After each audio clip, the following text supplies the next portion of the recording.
Not that it would do any good anyway, but. Chris, let me know when we're about 10 seconds so I can let everybody in. We are 10 seconds in. Okay, I'm going to record then. All right, where'd my agenda go? There we go. All right, Recording in progress. I got it. All right, Chris, let me know.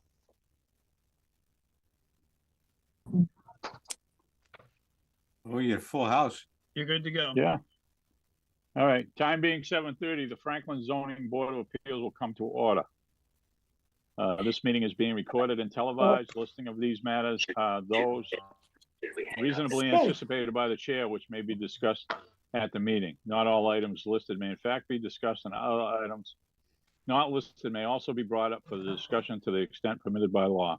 This meeting will be held via the Zoom platform. You can log in, you can go to the town's website, look under the building department, and get to the ZBA and find the agenda, and the login will be there. Or you may also join the meeting on your smartphone by calling 1-929-205-6099. For those looking to view the meeting, it can be viewed live at this time on Comcast 9 or Verizon 29. It is also streaming directly from Franklin TV's website. Visit franklin.tv and just click on the Town Hall TV channel. Time being approximately 7:30. Time being approximately 7:30 p.m. 648 Old West Central Street, AVG, Intermediate Holding LLC. Applicant is seeking to operate an urgent vet animal clinic.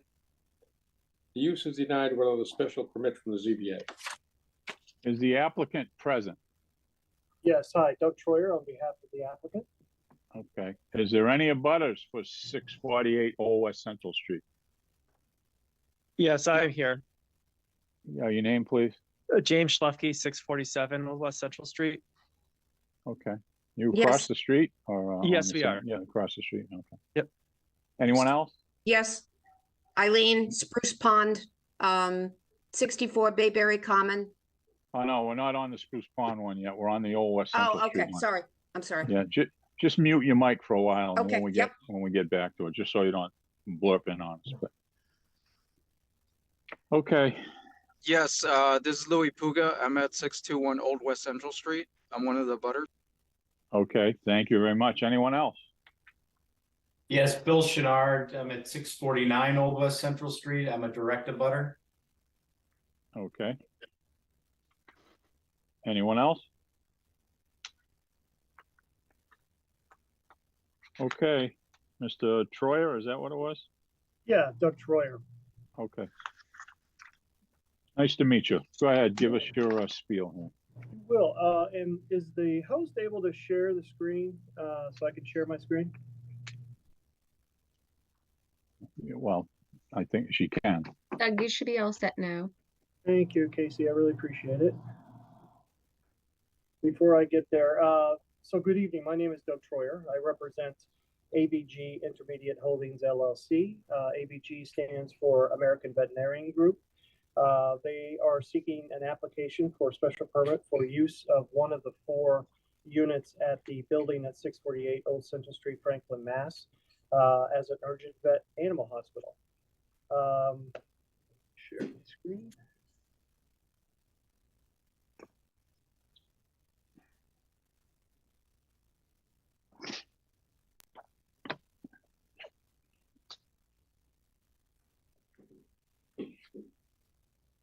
Can everybody see that? Yes. Great. So the property, as everyone's aware, is located in the town's Business B zoning district. The property itself is approximately just under 43,000 square feet in size. It contains a single building, which is approximately about 9,000 square feet. The building on the property was constructed back in 2015, pursuant to permitting of the property of the prior owner, and was constructed in or around 2016, I believe. There are currently 3 uses at the building. Basically, this is a picture of the front of the building, and I apologize. On the left-hand side in Unit A is the Starbucks. Starbucks has a drive-through that runs around the back of this property. And Unit B is a Sage hair salon, I believe. And Unit C is an urgent care. And then in Unit D, which is the one to the far right that doesn't have any signage on it, is the proposed location of where my clients are looking to put the urgent vet. I believe that this end unit was previously used as a noodles restaurant. I didn't think it was also a pizza restaurant. I think over the years, that type of use has not been very successful in that area, and the owner is now looking to provide services and fill out this building with the use that we believe is will fit seamlessly into the area. The applicant has entered into a lease agreement with the owner of the property to occupy Unit D as an urgent vet animal clinic. It is approximately 2,511 square feet, and as I indicated, is currently vacant and has been for a little bit. I'm going to let, I believe Dr. Davies, who's the founder of Urgent Vet, is on with us. I'm going to let him talk in a second, but just kind of want to give you a brief background. Urgent Vet is a walk-in outpatient clinic. It was founded to fill the gap between a pet owner's regular veterinarian visit and the need for a veterinary emergency hospital.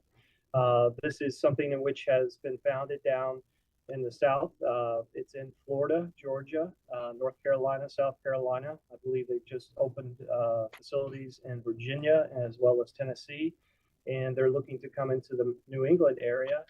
They're looking at other sites in Massachusetts, but Franklin is the first location that they are looking to move into, and we're hopeful that the board is receptive to it. The property is located within an already established business zoning district for the town, which currently offers numerous office, retail, restaurant, vehicular service establishments, and other useful services for the public within the area. We believe that the addition of Urgent Vet will fit seamlessly with the existing uses and introduce a convenient and affordable outpatient veterinary services. And with that, I'd like to turn it over to Dr. Davies from Urgent Vet to kind of give you a little bit of a background of what Urgent Vet is, and to kind of just talk about the business, and then come back to me, and I'll kind of go through the criteria that the board needs to consider in connection with permitting this use. Dr. Davies? Yes, thanks, Doug. I appreciate it, and thank you to the committee and the council for making time for us this evening. I founded this company in 2015 because as a general practitioner, a daytime veterinarian, I recognized that there was a care gap between general practice and traditional emergency and 24-hour specialty practice. And my clients in North Carolina commented to me regularly that they were dissatisfied with the options that were available to them if their pet happened to be sick after their regular vet had closed. And so I launched Urgent Vet in Charlotte, North Carolina in 2015 in response to that care gap and in an effort to basically serve as a bridge or as an additional resource to the community, and developed Urgent Vet to be a traditional urgent care, but for pets. And so it's open basically after the regular vet is closed, and it stays open until 11 o'clock on weeknights and from 10 a.m. to 8 p.m. on weekends to fill the gap and allow for a local, convenient, affordable, and expert sort of practice model to handle the routine and minor illnesses and injuries that can occur for pets. And so we chose Franklin because it has an amazing group of pet owning households compared to other areas in New England, and also because it's an underserved area for after-hours veterinary care. No, it's not, honey. Excuse me? Sorry? That's okay. Listen, don't answer. Don't answer. Just keep going with your presentation. Casey, if you find out who it is, just mute them until we get to that program. So Go ahead. to continue, after-hours veterinary care is typically performed by specialty and emergency hospitals, and it's a very important part of veterinary care. They are specialized and very good at the things that are most severe, but they're also not necessarily equipped to deal with the things that are more routine, and you can have extended wait times as well as increased pricing compared to general practices. So Urgent Vet is designed to fill that gap and accommodate folks who have the more mild and minor injuries and illnesses at a price point that's more affordable and at a timeline that's more convenient, because we focus on the things that can get folks in and out of our locations in 1 hour or less. And so that's the focus that we have. We do not offer primary care or general practice or preventative care. We do not offer vaccines. We do not offer spay and neuter. We do not offer dentistry. We are there to focus on the issues that occur, when you get home from work, the gastroenteritis, the skin disease, the eyes, the ears, the minor lamenesses, and the things that happen when you get home and you're like, my dog or my cat is not acting normally.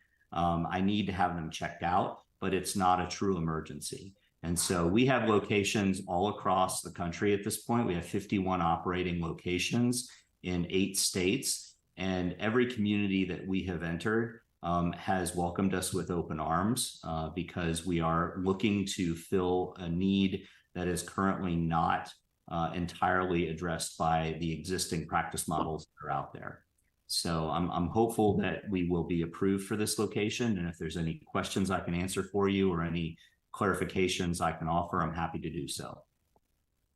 Great, thank you very much. I just kind of want to go back to the site and kind of talk about a little bit of the operationals and what we anticipate. The property, as I have indicated, is along a commercial business corridor, West Central Street. There's no proposed changes to the traffic flow, access, parking, or pedestrian circulation to the site at all. This is a site that's been up and running since 2016, and it has had full occupancy.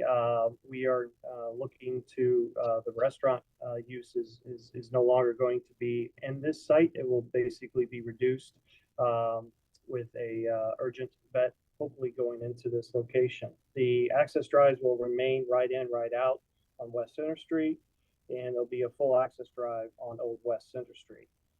As was discussed previously, the proposed hours of operation for this site are 3 p.m. to 11 p.m. Monday through Friday, 10 a.m. to 8 p.m. on weekends, and 12 p.m. to 8 p.m. on holidays.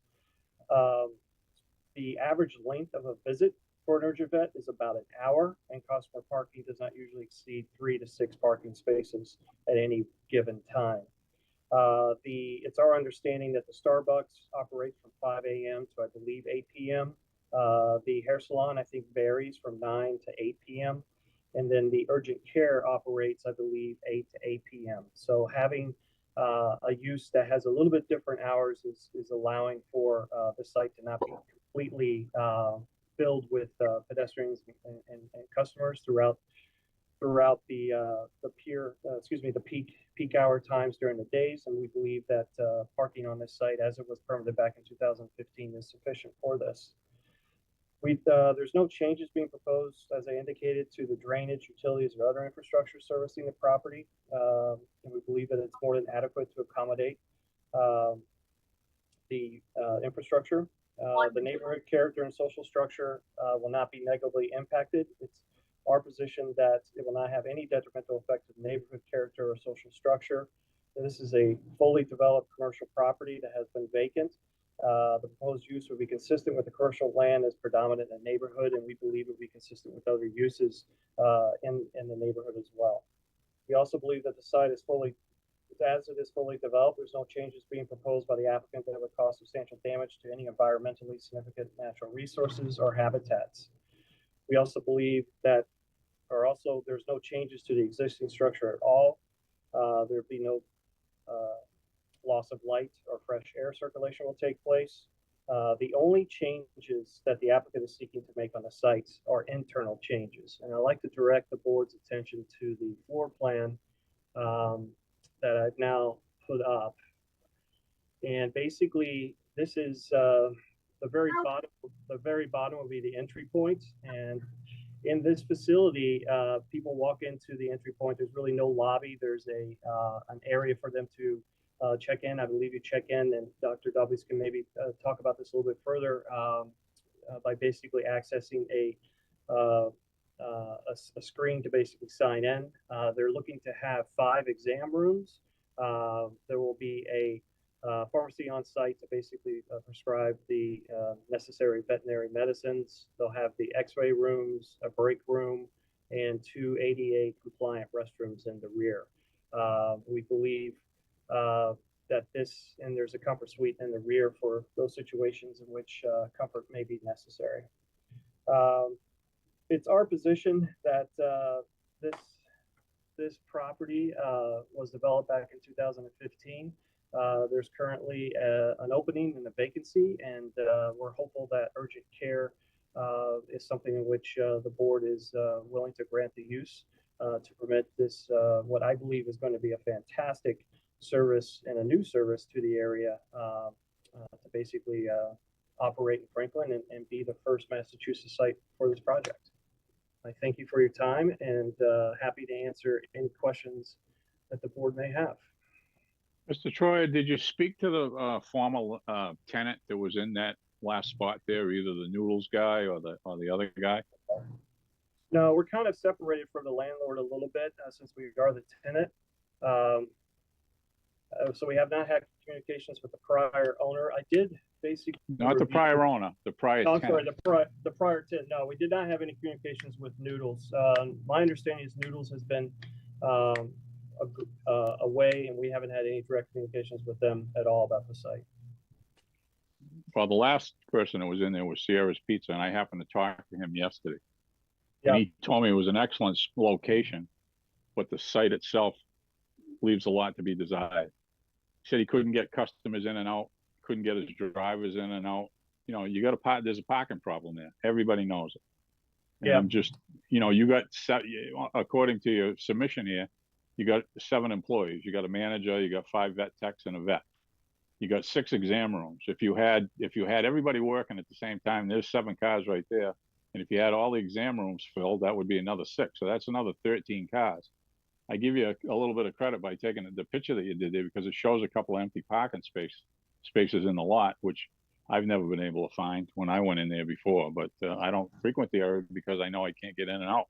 So, I mean, the people getting through the drive-in, they use Old West Central Street like a parking lot. So they just, I'm sure that that's what the abutters are going to tell us. So I'm just trying to soften the blow a little bit No, I before we get understand there. that. I believe, and I think the restaurant use, it sounds like, pursuant to your discussion, it wasn't a great site for a restaurant use. And I think that's one of the reasons that the owner is looking to have different types of retail uses to come in. It appears that the urgent care has been a successful use, and having our hours differ from the rest of the site, I think is going to be is a good thing, because we are basically on the property from 3 p.m. to 11 p.m., whereas the other sites are going to be closing down at 8. The other thing is restaurant use, we believe, will be more intensive, will be required more parking, longer stays than a urgent care use. I'm not sure how many employees will be on site at any given time. I do know that they're looking to have seven employees, and maybe Dr. Dobbs can explain the day-to-day. How many employees do you believe will be on site? Well, the way you explained it, you still got 5 hours you're going to overlap from 3 to 8, because you said most of the places are open till 8. So there's overlap there. Granted, granted, there may not be as many people after 5 o'clock till 8 that there would be, on a food establishment. But this site actually came to us, the board, and I forget exactly what we granted for it, but we gave them some relief in something. And I got to tell you, since I've been on the board a long time, I consider this one of the worst sites that we ever had to approve for a building to go into. Just by the way, and I'm sure, listen, we got 3 abutters out there, and I'm sure we're going to hear from them as soon as we finish up your presentation. And I completely understand. And I believe I was coming back at you with a heavy, intensive use, such as like a Chipotle or something, another high-end restaurant use that would, draw in the type of traffic. This is a building that has been constructed since 2015. It has had 2 restaurant uses in it, and there's a vacant use. It's permitted to allow a use to go in there, and we believe the amount of traffic which we are going to have is going to be minimal compared to what other types of uses would be allowed as a right going into that site. And I understand. Unfortunately for you, the use that you're looking for needs a special permit. Obviously the building's there, it's zoned for a certain use or business use, whatever falls under the business criteria. If they go in there, God bless them. But I'm not so sure that the board is so inclined to grant you a special permit to run another business in there right now. I can tell you with my talks with, the officials in town that since that spot's been vacant, and listen, I can feel for the landlord, you always want the building full, but, since that place has been vacant, there's been a lot less complaints, and I'm not sure about accidents if we've got any, if we got any records of that, but the building commissioner's on the call, and I'm sure that he can chime in after. But in the meantime, if you're finished, I'll get to the abutters because we got a big agenda, and we don't need to be repeating ourselves. I'm sorry. May I comment a little bit on our use and our traffic pattern? Would that be okay? Okay, but you already commented on it. I mean, we know what you got. We know you got 6 exam homes. You got 7 people. Yeah, Sir, with all due respect, we have 5 exam homes, not 6. Okay. And our busiest times are 5 to 9 p.m. on weekdays and on weekends. And so when we talk about the folks that we have on staff, a group of 7 employees is when we are at our busiest, which is Saturday and Sunday. So on Monday through Friday, we are typically not as busy. Usually that's 3 staff, maybe a manager and a doctor. So 4 to 5 parkers compared to 7 when we're fully busy. In addition to that, again, most of the businesses that are in there are going to be closed after 5 o'clock on weekdays. And I don't think they're open much on Sundays. Saturdays, I grant you, could be a problem. But we are certainly willing to work out a situation where we park our employees elsewhere in an effort to make this a more amenable situation. I do also want to take issue with the comment that was made about the availability of after-hours veterinary care. Our records indicate that only the Tufts Emergency Clinic is within a 12-mile radius of Franklin. And if I'm mistaken, please educate me on that. But we've done an awful lot of research on the community. And right now, as far as we know, the only group or the only provider that's available after hours is Tufts. And my understanding is they are not always receiving emergencies. So we are trying to fill a gap within the profession and the practice to serve the community. And that's why we specifically chose Franklin and this central area in order to make sure that we're providing value to the community. Thank you. We'll close our presentation and open it up to questions from the board and public comments. Thank you very much for your time. Okay. Before I go to the board, I probably got some abutters that are chomping at the bit that would like to speak. So yeah, I would like. My name is Bill Chenard again. I'm at 649 Old West Central Street. So the first thing I'd like to say is thank you for the presentation. We appreciate being involved in the process. Dr. And I'm sorry if I mispronounced this, Dobies. The thing I would have, a question I would have for you is why you would want to operate this business, which does seem like a great business plan at this location. You will not have any parking on the weekend at all. All right. I have lived in this facility, my house across the street, since long before there was a commercial zone site there. My daughter's worked at the Starbucks. Like that parking lot on the weekend is packed. Your customers will have nowhere to park. When Sierra's was there, it was a great pizza joint. They moved to a much larger location in town that everyone drives over to now because it has better parking. Their employees parked on my lawn until I spoke to the owners who graciously told their employees to stop doing that. So it is not going to be a good location for you to operate this business model on the weekends.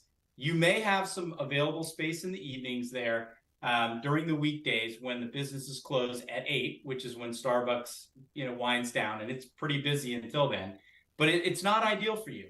And Doug, to your comments about not harming the social fabric, of the neighborhood, any increase in traffic right now is going to be problematic for this neighborhood, right? My fellow abutters, in particular, my next door neighbors who have young children, have endured dumpsters being emptied at 4 a.m., grease traps being emptied at 2 a.m., 18-wheelers, which were guaranteed never to be larger than a box truck delivering product to the site, which will happen, by the way, when you're trying to operate your business, and they typically park right outside your main entrances that are proposed. There's a list of things that have already eroded the social fabric and in the neighborhood's quality. And the traffic piece that the chairman spoke to is absolutely a concern. Traffic backs up onto Old West Central. Any added cars coming in, especially urgently late in the evening, will certainly create a problematic situation. It's really, I would question whether, this is a good spot for you. Precision Pet Vet Urgent Care is 8 miles down 495, right off the exit. They offer pretty much the exact same services that you do as a stopgap. I have a dog. I have a lovely border collie. She's 12 years old, light of our life. Anytime we've had issues, I've never had a problem with Tufts, which is even further away. And there are at least a dozen other veterinary options within a 10-mile radius, some of which are open until 9, some of which close, kind of along the lines of a normal practice. But we're not without options in the area. I think it's a terrible spot for you. The landlord certainly needs to put something in there, but realistically, it's going to have to be something that has normal hours and a very low traffic, footprint. So appreciate you listening. I'll yield the floor. Thank you. Any other abutters wish to speak? Yes, I would like to. Okay, just name identify is- yourself again. Yep, my name is Jim Schlefke, and I live at 647 Old West Central Street, and I'm right across the street from the entrance to the plaza.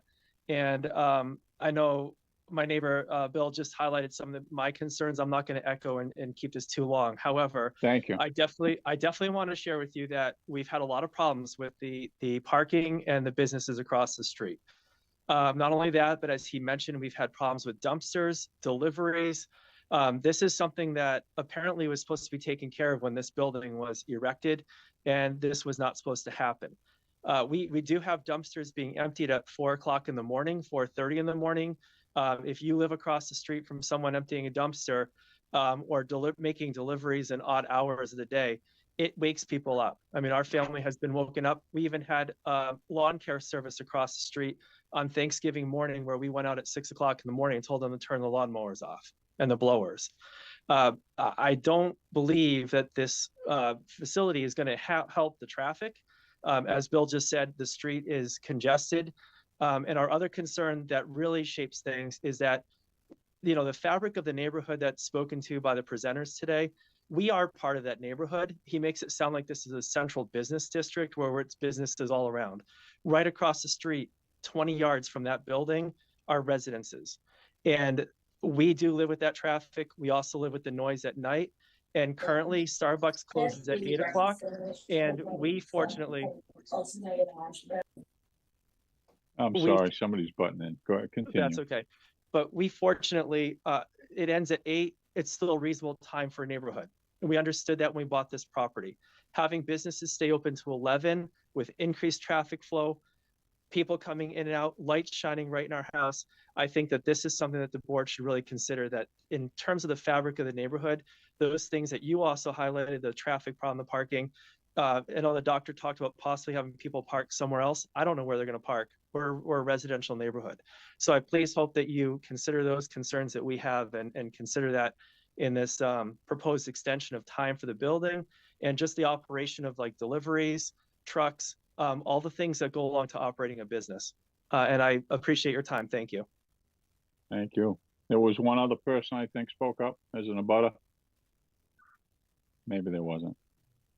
Yes, that's Okay. me. So my Yeah. name's Louis Puga. I'm at 621 Old West Central Street. I'm not going to highlight, I 100% agree with what Bill and Jim had mentioned. And as you said, sir, also the concerns that we have with the traffic, with the parking, with the noise. It just, all of it is just, it's just been an issue ever since this plaza's been opened. And I had my concerns before this plaza was opened. The traffic basically has gotten worse for sure.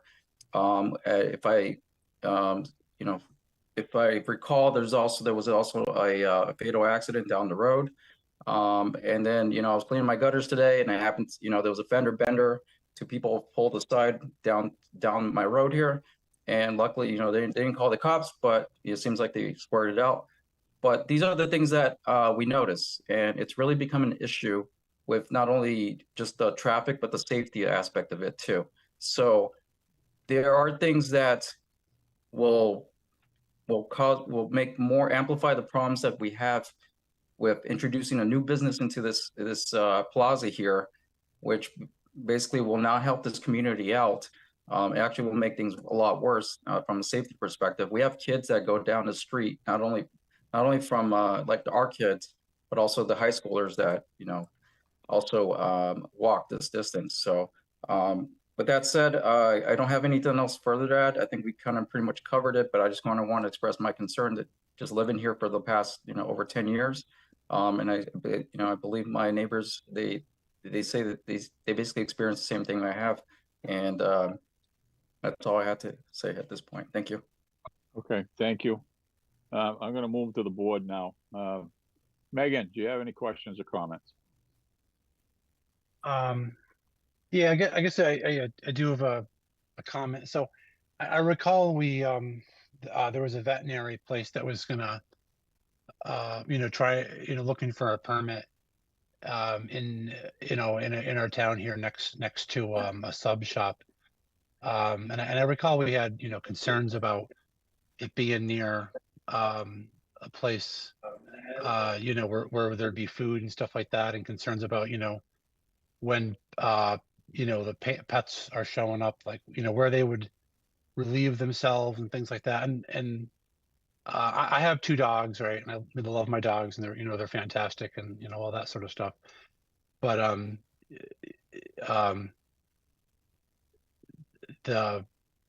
would have concerns around it being near a medical place, where you're getting medical services done. And I guess that's all the comments I have. Okay, just to clarify, it was they used the same entrance from Subway to where they were going to put the other vet. And I was concerned about medical waste and stuff like that mixed up with the food. But anyway, thanks, Megan. Chris, any questions or comments? Thank you, Mr. Chairman. No, I do also want to echo the concerns around parking that I have. It's a tight spot. I think the building's overbuilt for the site that's there with the parking that's available. So I think that's an issue. Secondarily, it seems that just to clarify a little bit, the services that are being provided, there's no surgery center. I see an x-ray room. So I'm assuming this is all superficial exterior type work. Is there, there's no operating areas or anything like that at this facility? It's going to be more exams and no internal kind of working, so to speak? Yeah, Chris, we're an outpatient center only. Pet parents arrive with their pet. They remain in control of their pet. They're treated in less than an hour and they leave with their pet.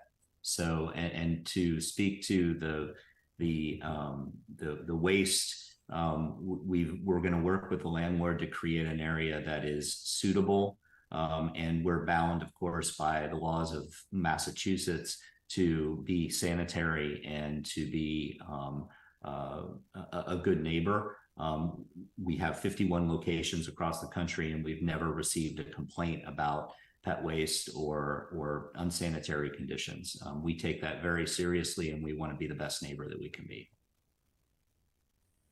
Thank you. Mr. Chairman, just to close, I think if they did discuss possibly finding offsite solutions for their employees, which I think would be a challenge, kind of looking at what's available, even if they were to get spaces across the street, so to speak, for that their employees cross, that'd be challenging. But I think if that were to be a consideration, that we'd like to see that documented with an agreement enforced, that that's where they're going to be, so that there'd be some rule around it if that was the case.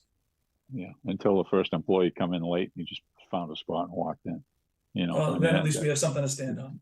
well, that's what we're up against. You know, and then would have to be the police department taking license plate numbers and registrations and who's where and everything. And I don't think the building commissioner wants to do that, but I'll give him a chance to chime in before we finish up. Archie, any questions or comments? I just kind of agree with everyone that's spoken so far. Location is challenging. I'm through there every weekend, and there is a line backed up onto Old West Central for the drive-in. It's just bizarre. One, you know, as going through your website here, I see that you offer end of care for people. You know, so one concern I do have is that, you know, these dogs are being, or cats are being euthanized, and you know, you've got a truck rolling up and Starbucks is right next door, you know. I just don't think it's a good spot to be located with an end of care place and dogs, you know, defecating outside and lack of grassed area in the parking lot, because it's going to happen. I mean, you know, there's areas in the local veterinarians where they have places for these animals. I mean, if it was a standalone location, I would have no problem with it, but the location that it's in right now, I just don't see it happening there. You all set up? I'm all set, thank you. Cool. Yeah, I echo everyone's. I had written down medical waste, but someone already touched on it. You know, how they were going to handle it, where they were going to store it, and now I don't know about the end of care. I mean, that's a touchy subject. I mean, I have 3 dogs, 15 years, 14 years, and it's not a fun experience. And to be around, you know, little kids and, you know, urgent care for people, I don't think it's the right fit. Thank you. The building commissioner, I think, is on the call. Gus, you got anything you want to say or comment about? Good evening, Mr. Chairman. The only thing I have to say is from early on, deliveries were a problem. The semis would park out on Old West Central Street, and it was disruptive, and it wasn't supposed to happen. And it was a tough situation that I don't think has cured itself from day one. That's all I have to say. Thank you. Mr. Troyer, anything you want to add or rebut? Yeah, Make it short. Make it short. Because yeah, you know. I just kind of want to go over a couple things. On the deliveries and the issues, is the heavy user Starbucks? Is that basically the primary heavy user on this site? I just don't see the hair salon generating a lot. I could see maybe potentially the urgent care, but with the restaurant that was there, was that a heavy user on the site before they left? In my mind, it really doesn't make any difference. It's already, we already know there's problems there, you know, and they're just exasperated by, you know, I think I had a conversation with the building commissioner last week. He said since that spot's been empty, they have the number of complaints have gone down considerably, you know. But you know, and then the relief area for the dogs and stuff. What are you going to do? Take a parking spot and put grass down there? Don't think that's going to happen because you don't have enough parking as it is now. No, the parking on this property, I guess back in 2015, there was a waiver. 61 was required. It bumped it down to 50 for this site. That had nothing to do with the ZBA, and that was a planning board decision. Yeah, that was on the vehicular service establishment use of it. Yeah, I understand that. And I guess, you know, for us, the push is look, there is a building there. There is a use there. There are uses that are permitted as of right, which are going to be a heck of a lot greater traffic generators than the urgent care, which you heard basically during the week. There's about 3 staff people on staff. The weekend may rise up to 6, and then we're only looking at, we have 5 exam rooms that are not full all of the time. Worst case scenario, you have 5 patients with an additional 6 employees on site at that particular moment in time. That parking aspect compared to a restaurant use or a bar use or the other types of uses which are allowed I think is consistent with being less than what would be allowed by right. It's tremendously less than what a restaurant would generate, and a restaurant use there clearly does not work because that's the two uses on that property have already left. We are it's a professional business that basically services pet owners who have those quick questions, have those quick answers, where they don't want to go to Tufts and pay $110 as soon as they walk in the door. Because no matter what you do when you go to these other areas, you have an emergency fee of $150 or whatever it is to walk in the door. This is an opportunity, and we believe it's going to be a tremendous service for all communities, in which we hopefully will get into, to provide similar uses of what people are able to do with urgent care. Being next door to an urgent care, I think, is a perfect situation to be to.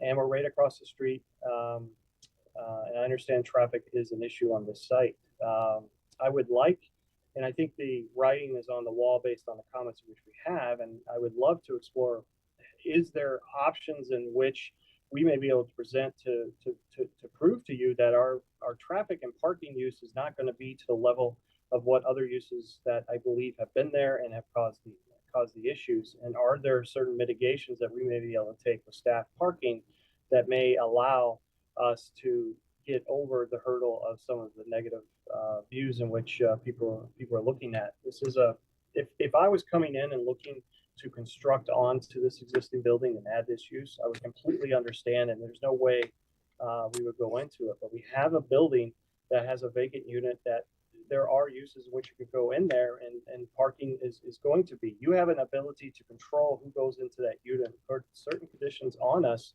as to what our parking could be. We believe that given our hours of operation and the type of uses in which we have going in and out of there, it's not a loud business. It's not a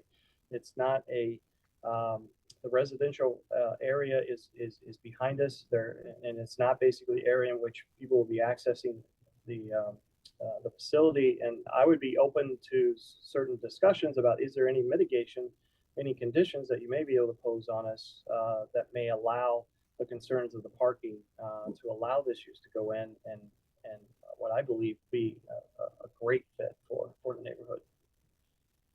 Listen, I'd be more than willing to welcome you with open arms. I think you just got to find another location. If you want to come to Franklin, there's other locations in town. Maybe you can explore them. We're not against urgent care. I've even talked to one of the vets in town, and he told me that they'd welcome an urgent care place like this. But, it's just the wrong place, as far as I'm concerned. But, and we can't control what goes in there, regulated under business. I understand that, but it was approved that way. And I don't know, what do you got, 2,400 square feet left? I don't know what could go in there. I really don't know. But you need a special permit to go in there, and no, I understand that. You need the approval of the board, and that's probably why they do it. I don't know why. I mean, why is a kennel? When you need it, I get it's because you come under the kennel thing. Why would? We're not having dogs that stay on site. No, I understand that they're going to be across the street. Yeah, so I understand what you're saying. Yeah. What I'd like to do. And is there any other board members that see any path to putting conditions on? And you have an applicant before you, which I think, quite honestly, you have to agree is a professional business going in that is looking to basically get into the site and is willing to put some conditions on the site that would allow them to basically move in on the parking aspects. You could have another building permit come in for a restaurant or a bar use in that area where you have no control or any conditions on it. And I'm just curious to know, is there any mitigation from any other board members that may get us to a point where this is something in which you would consider? All right, there's only 2 voting board members. I'll just ask them both. Philip, anything that you see that they can do to make you change your mind? Okay, Archie. Sorry, I'm muting myself. No, I do not see any way. Yeah. Okay. That answer your question, Mr. Troyer? That does. And with that, I would like to withdraw the application without prejudice, if that would be acceptable to the board. Yeah, you can do that. You can get us a letter tomorrow. Yeah, I can get a letter to you tomorrow. Okay. I mean, obviously you're doing it on TV, so I know you're not lying to me. No. Who should I send the letter to? Send it to wherever you sent the other stuff. You know, you I must got have someplace. You know, to Casey at the building department. You know, care of I the will. ZBA. I will She's get the that out ZBA first thing in the secretary. morning. So I Yeah. appreciate the opportunity to do it that way, and I appreciate your time, and I wish you all the Listen, best if of luck. believe me, I'm a dog owner myself. My dog's 15 years old. She needs certain care and everything else. And I've had it to a couple of emergency hospitals, not up here, but when we were in Florida, and they do come in handy. I agree, but you know, it's just unfortunate that that he saw the spot and it looked like a great spot, which it is a great spot. It still would have been a great spot for just him in there by himself, which isn't going to happen. But anyway, so anyway, We'll with that, reach out if the next person who has a right. You're looking for something like this. We'll keep it into consideration. That's why I want to withdraw without prejudice, and I appreciate all everyone's right. time. There's been a motion by the applicant to withdraw without prejudice. I need somebody to make that motion to move it. So moved. Second it. Motion made and seconded to let the applicant withdraw without prejudice. Any discussion? Hearing none. Roll call vote. Archie, Yes. Philip, Yes. chair votes yes. Thank you, Mr. Troyer. Thank you. You guys have a good evening. Yeah, Thank you too. Time being. Okay, Philip, go ahead. Time being approximately 7:35, 380 King Street, Union Crossing Realty Trust. Applicant is seeking a building permit to construct a 40-unit multifamily development. The building permit is denied without a variance from the ZBA. Applicant present? Yes, good evening, Mr. Chairman. Edward Cannon on behalf of the applicant, and I am joined by the applicant, Pat Marguerite, who's the principal of the trustee.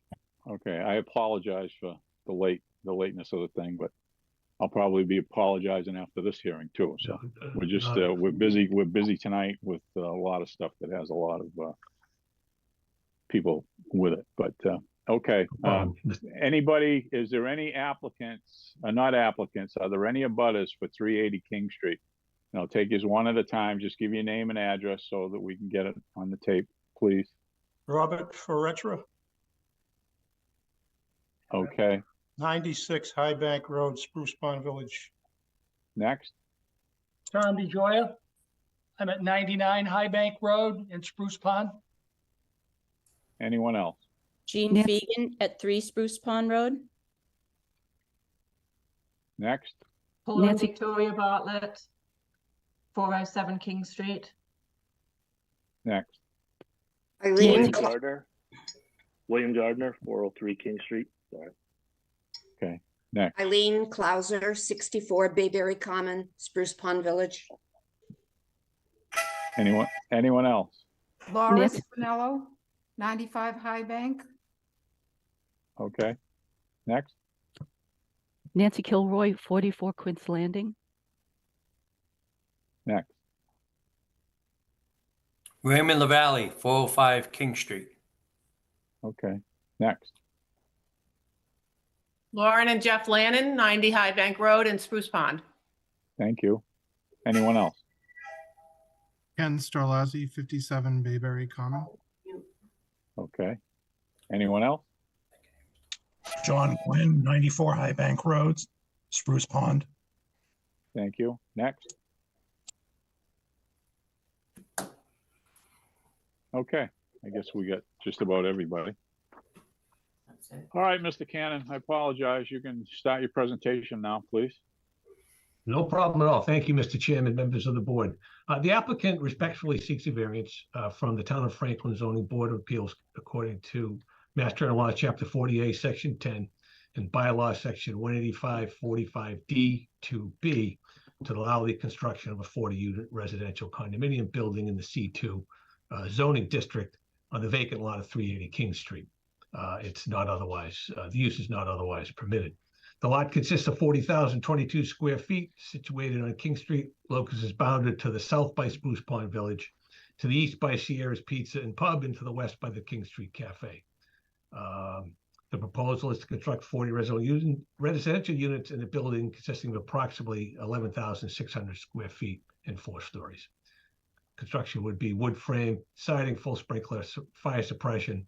And importantly, if a variance is granted by the board, the applicant must seek site plan approval from the Franklin Planning Board. General Laws, Chapter 48 authorizes the zoning board to grant a variance when, one, owing to circumstances relating to soil conditions, shape, and topography of such land or structures, and especially affecting such land or structures, but not affecting generally the zoning district in which it's located. Two, literal enforcement of the provisions of the ordinance and bylaw would involve substantial hardship, financial or otherwise. And three, desirable relief may be granted without substantial detriment to the public good and without nullifying or substantially derogating from the intent or purpose of the bylaw. So there are unique conditions affecting locus, but not the zoning district, as the proposed use would impact only 380 King Street and no other lot within the district. A little enforcement would involve substantial hardship to the owner, and the SJC has said there's no one factor that determines substantial hardship. And here I would suggest that there's two. One, it simply doesn't make economic sense to have yet another commercial building in this area where there's the pizza place, the King Street Cafe, the Chateau Restaurant, the Dunkin' Donuts, and then the hotels right around the corner. So there's a very heavy commercial presence there already. And in addition, there's a critical need for this kind of housing in not only Franklin, but in the area. And these are not subsidized units. That's not what's being proposed at all. But these are what I like to call them affordable, non-affordable units. I would like to bring in, I submitted quite a bit of material for the board's consideration. I thought a headline and story, briefly, if I may, from the May 31st Boston Globe. This housing crisis has been coming to a boil for at least 3 decades. 50 years ago, the state produced 30,000 new units every year, and housing costs were about the same as the national average. Over the past few decades, the state produced barely half that number while the population increased. And last year, the state did even worse. New housing permits in the greater Boston area fell by more than 60% in April from a year earlier, from 1,675 to 644. That same Globe article went on to declare, we need to frame the housing crisis from an us versus them struggle over local zoning and affordable housing into a rallying cry to create and build the Massachusetts we all know we need for the future. These kinds of housing units would be for public servants, fire, police, nurses, who have teachers who have a real difficult time finding affordable housing in the area. Again, given the density of commercialization in the area, really it would be a hardship not to be able to allow this kind of use at this location. And then lastly, the variance will not substantially derogate from substantially harm the public good or substantially derogate from the purpose of the bylaw. The addition of essential affordable housing units in the predominantly commercial neighborhood will not substantially harm the public good or substantially take away from the purpose of the zoning, Franklin zoning bylaw. As discussed above, the addition of desperately needed, reasonably affordable housing units will be a huge benefit to the public good. In addition, the construction of the proposed building will not substantially derogate from the bylaw's purpose. Locus abuts the Spruce Pond Village to the south, which coincidentally the applicant also constructed many years ago, and listened to many of the same concerns at that time. And it's a beautiful facility. So the proposed residential use ties in seamlessly with that existing residential use. There are several buildings in the area that are much larger than the building that's proposed. So it will fit in quite nicely with the existing neighborhood. I would also like to point out, Mr. Chairman and members of the board, that I did have a chance to review the concerns submitted by Mr. Feretra's letter dated September 27th. And signed by many of the folks who live in the area and at Spruce Pond. And I compliment them for bringing to light I'd like to speak to that letter that we wrote. several. Yeah, if you speak up while everybody else is speaking, we'll mute you and you won't have a chance. Just wait your time. We'll get to you. So I'd like to compliment them on the items they bring up, but I would suggest that those are items that would be more appropriate before the planning board, as they don't really have a basis in the issue before the board tonight in terms of the use variance being requested. With that, Mr. Chairman, be happy to address any questions. Okay, you know that the new inclusionary zoning that we have in Franklin for any multifamily dwellings has to include 1 unit per 10. For 1 out of every 10 has to go in the affordable, Okay, yes. Has to go into the town's affordable, what do they call it here? Town subsidized housing. Right, into the housing and you stock, gotta yes. and you gotta join a program so that somebody can keep an eye on it. So either the LIP program or the local action unit program, which some of those names come up during 40Bs, but this isn't a 40B. This is market rate units. Just on the outset, because people always are curious as to what affordable unit goes by. They're set by the state. I'm not sure what. These are going to be 2-bedroom units. They're going to be 2-bedroom units. Okay, thank you. Okay, well, I'll open it up. You all set, Mr. Gannon? Yes. Okay. All right, we're going to go to the abutters. We don't want to be here all night with everybody repeating themselves. If what is it, Mr. Ferretta? Is that how you say your name? I'll call on Yes, you sir. because you seem to be the spokesman. And then maybe everybody can just agree with what you say, and we'll have that as a consensus. So instead of everybody because everybody's basically going to say the same thing, I would think. But go ahead, Mr. Ferretta. I'm sorry. Thank you, Mr. Chairman. I want to apologize to the speaker and to you for butting in the way I did. My apologies.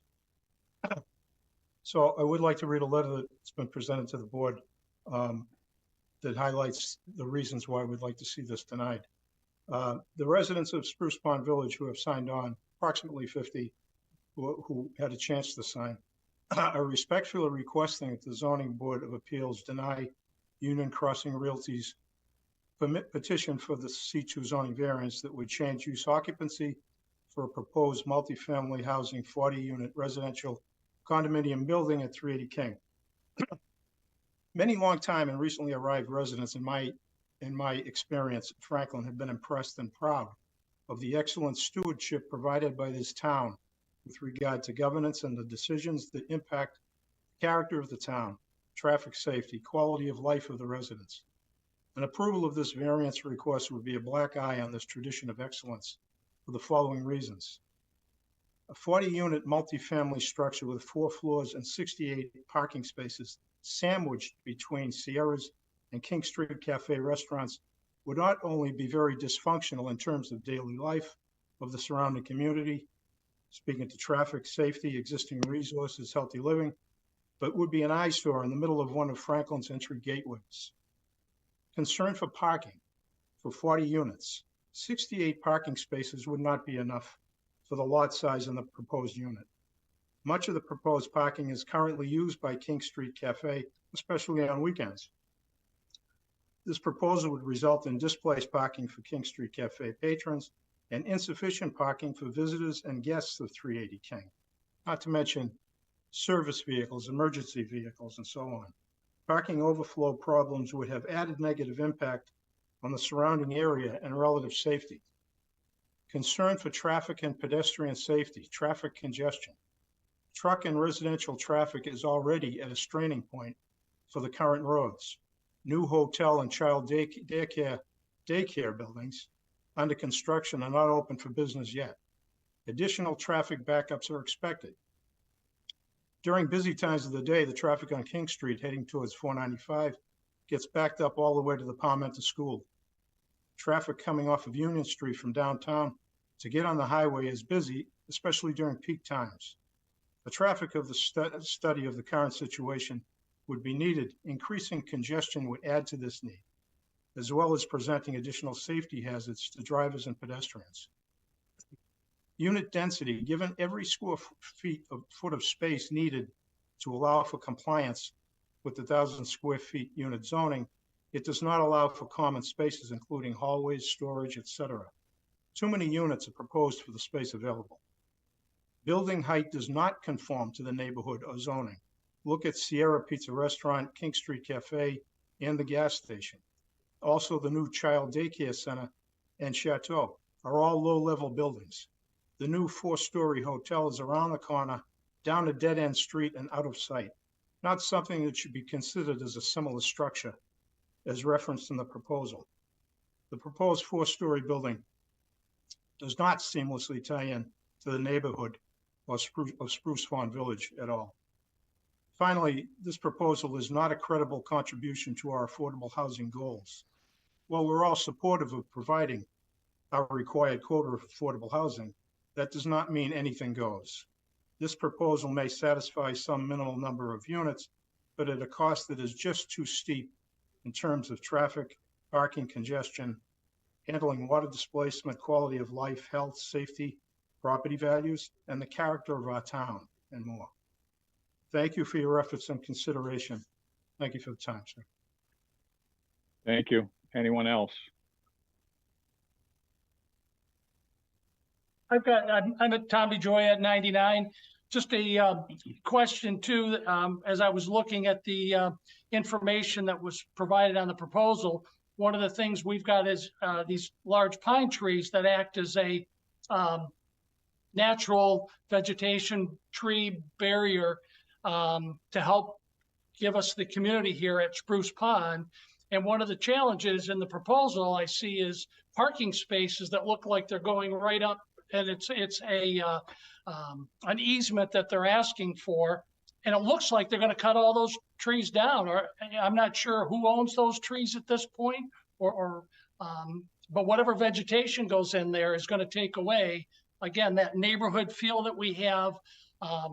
And as Bob also mentioned, my concern also is, when you take a look at runoff that goes into Spruce Pond, we've had issues with that pond getting to some high levels in the past couple of years.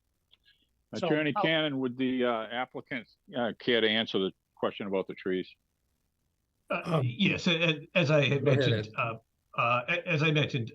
if the variance is granted, there would be full site plan approval, but the intention is not to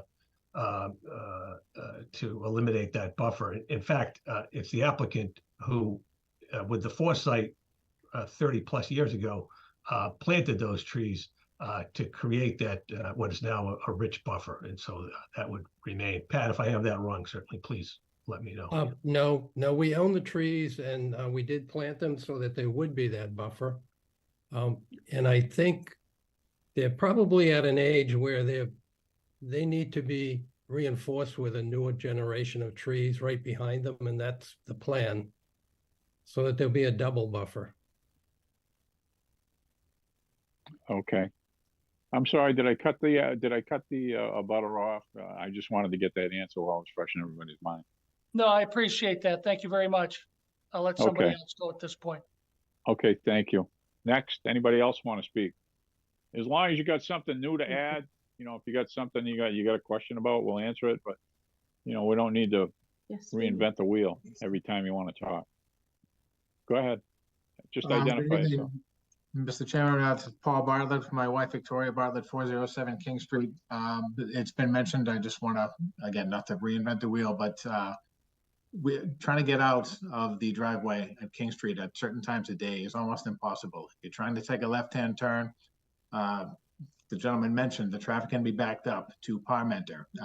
If you get the magical combination of someone pushing the walk button and an ambulance coming through, you could kiss it goodbye. You're not going to get out. Adding 40 units, so presumably at least 40 cars within less than 200 feet of that intersection at King Street and Union Street would it's going to be a traffic nightmare. This road can't get any wider.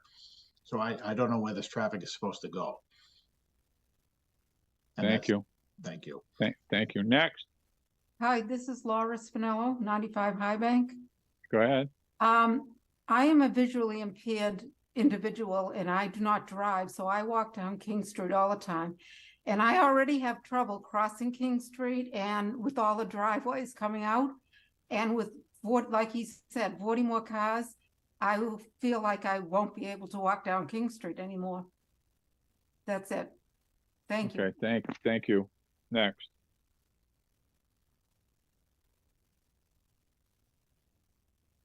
Lauren Lannon, 90 High Bank. I just have a couple questions.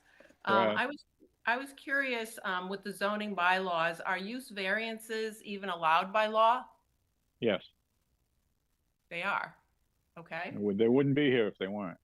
Okay. And as far as his assertion that it would be a financial hardship to put another commercial building there, I was under the impression that Mr. Marguerite owned the whole gas station, King Street, and Sierra's property as well as this one. Isn't that whole commercial block his already? I think that was the presentation. But not just yes, he said that it would be a financial hardship if he put a commercial entity there because it's competing with the others, but I was under the impression that he owned all the others anyway. So well, he owns the property. He doesn't own the businesses. Okay. He leases. Okay. I'm just following. Okay. You all set? Next, anyone else? Hi, my name is Nancy Kilroy, 44 Quince Landing, and actually I just have a question about the affordable housing. So if I understood the presentation properly, although this is being sort of marketed as affordable housing, in fact, only a small percentage is guaranteed to be affordable housing. And my second question is, my understanding from speaking to somebody in the building department in Franklin is that Franklin is within our quota of affordable housing. We have met the state requirement.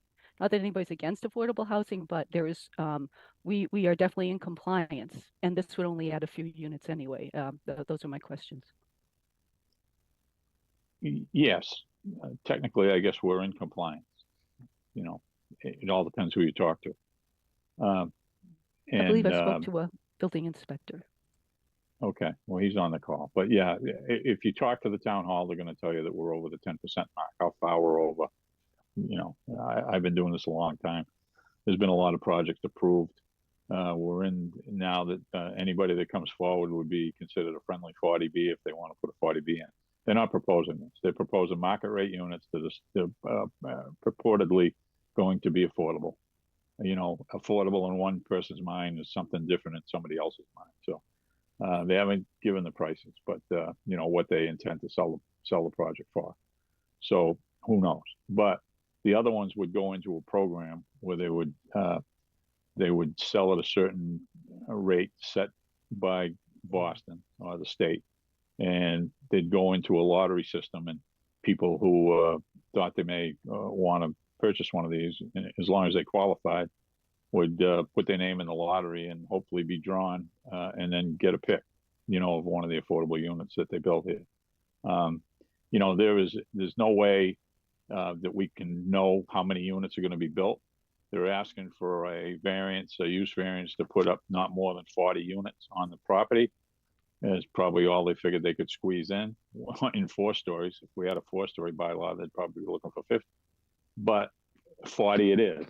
There's no guarantee that if we approve their application, and everybody has to just remember that all this does is give them the right to go to the planning board, get site plan approval, and they need, I think, a special permit for the height. Is that right, Mr. Cannon? That's correct, Mr. Chairman. Yeah, they need a special permit for the height for the 4th story. So, and I don't know what their plans are. If they didn't get the 4 stories, are they going to build 30 units, or are they going to maybe come back and build 20 units? I don't know. I got a little trepidation about saying that you can build 40 units because I don't want everybody to think that, we're endorsing the fact that they're going to put 40 units there. But they need the relief that they're requesting so that they can try the next step, which would be the planning board. And that's where your traffic studies would come in. That's where they'd be scrutinized by not only the town engineer, but there'd be peer review that they'd have to pay for, after paying for their own engineers to come up with the answers and everything else. So it would be looked at 3 times over. Nothing would happen until they went through the whole process, which in my mind could take, probably be maybe, oh, you'd never get it done this year, but you know, you may be lucky to be able to start construction in the spring if they were able to get through the planning board on time. But, you know, that's wishful thinking, I guess, on their part. But anyway, just so everybody understands that, we're not approving, if we approve them tonight to be able to go to the planning board, they can't go put a shovel in the ground tomorrow and dig a foundation and start putting a building up. It just doesn't work that way. What they're here for tonight, and correct me if I'm wrong, Attorney Cannon, that they're just here asking us to grant them a variance to build these units on this piece of property, as long as they go through the planning board process with site plan approval and a special permit and whatever else. I don't know if they need Concom approval because of the pond. I don't know how close they are to it, but those are all the steps that they got to go through. So it's not, this is the first step in a process. It could very well take a year. And then who knows, when the year's up, they may decide that it's not feasibly possible for them to do it. And they might change their minds and go to something else. But like I said, this is just the first step. If there are no more questions from the audience, I'll go to the board members. I got a quick question. Sure. What about the parking piece where the requirement for a 4-story is 80 parking spots and they're requesting the 68? Where does that variance come into play? Who approves that? If Planning board. Planning board. We don't have any control over the parking. Okay. All right. You know, it's all a planning board issue.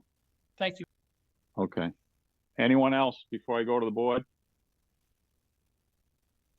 Megan, any questions or comments? No questions, Mr. Chairman. Okay, Chris. Thank you, Mr. Chairman. Just for my own edification, C2 seems to be a heavily commercial zone. Have we allowed multifamily prior, or has there been any other instances of C2 recommendations or requests for variance? Have we approved any before, or let them go to the planning board to be approved? Yes. So let me see what comes to the top of my mind here now. Maybe the 104 units on East Central Street right across from the town hall? Okay, that was maybe before my time. Okay. The same idea. They had to come here and then they went to the planning board for approval. Okay. No, I'm in support of housing. I think it's an opportunity. I think at the scale and scope that has been presented, I would have trepidation, but understanding we're only talking about use and not density. I don't have any other questions. Okay, Archie. Thank you. I do have some questions, only just to need to be educated on this. I mean, so if we should move forward and approve this and it goes to the planning board, you had mentioned something about a special permit. Is that special permit only to allow the 4th floor? The 4th story. The planning board, the 4th story? Or does the planning board have the authority to say, no, we don't want this built, and they can just kill the project? Yeah, they could. I don't know where it would get them, but they could, you know, or they could modify the project. Okay. And as far much like the one that, here's just an example, the one that came in across the street from Honeydew. You know, the one they haven't built yet? Yes. That one came in, I think, at 42 units. I think they whittled it down to 32, if I'm not mistaken. And that one there had a couple of, I don't know if you want to consider them commercial units. One was going to be, they started with one and then they put another one in because the planning board insisted on it. And so that was, I think it was approved with 32 units, but 2 of them had to be some sort of a commercial use on the 1st floor, of which they didn't think a rental office for all the other units was a good fit. But I don't know what the definition is of commercial use. So, but that's a planning board issue, not ours. And the fourth story is a planning board issue as well. So that special permit, they're not coming back to us for that, are they? No, special permit from the planning board for the 4th story. Okay. Just like the parking, they're in charge of parking. We have no control over parking. Okay. So if they can't park enough cars to service 40 units, and they don't get a 4th story to put 40 units, then I guess they're not going to build 40 units. Okay. Yeah, I mean, so really, we're just giving them the authority to file an application with the planning board file an application with the planning board and go through the process. Okay. No more Philip. questions. Thank you. Philip? Yeah, being around town like, all my life, you get questions from everybody. And like I tried to explain to everybody, just like we've been saying, it's only we're giving them the right. We're not saying you can have 4 floors. We're not saying you're gonna have 40 units. We're not saying how many cars you're gonna park. We just give them the right to go see the planning board and everyone else. So I'm in favor of it. Okay. Mr. Cannon, anything you want to close with? I just wanted to make sure, Mr. Chairman, that the board received Mr. Marguerite's response to the letter submitted by Oh, the we did. abutters. If he wants to Okay. read it, he's more than welcome to. Or Perhaps you I could, can read it, or you can read it for him. I'll just maybe just Ted briefly can read it. I'll take through some excerpts if I may, Well, Mr. he just said Chairman. he's gonna, he's just, I thought Pat just said he wanted to read it. No, Ted can read it. Oh, okay, there you go. let Ted read Yeah, it. I don't have yeah, it in sure. front of me. Yeah, I'll be happy to. The concerns raised happen to be many of the same concerns that arose in 1985 when I first proposed the 100-unit development for Spruce Pond. At that time, the statements that a project of that type would lower the quality of life for the entire town because it would attract city dwellers whose only interest in the town was having a place to sleep. Time has certainly proven those ideas and statements to be incorrect, as Spruce Pond has become an integral and enhancing part of the community. Union Crossing has owned the property since 1984. Over the years, we have received many proposals to develop the property. However, even though considerable revenue could have been gained, I do not feel those proposals would have been beneficial to the town or to the neighborhood. I feel differently about this project and am convinced this project is needed. Will add a new generation of involved citizens to the town who otherwise could not afford to live in mega homes on acre lots. The project would be conducive to ownership by police officers, firemen, teachers, etc. The residents of this project will be able to walk to restaurants, a nearby convenience store, other commercial entities in the neighborhood, just as the residents of Spruce Pond do now. The location makes shopping easy and will be a boon for commuters. The variance, if approved, would only be the first step in moving forward with the project.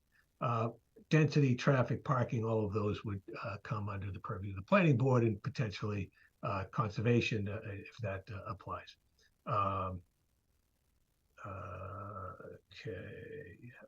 And that's the gist of it, Mr. Chairman. Thank you for the time. And I would like to add something. Yeah, sure. In developing the plans, I'm perfectly willing to sit down with all the abutters and we can develop them together. And I don't want to build something that's going to be an imposition or intrude on people's privacy.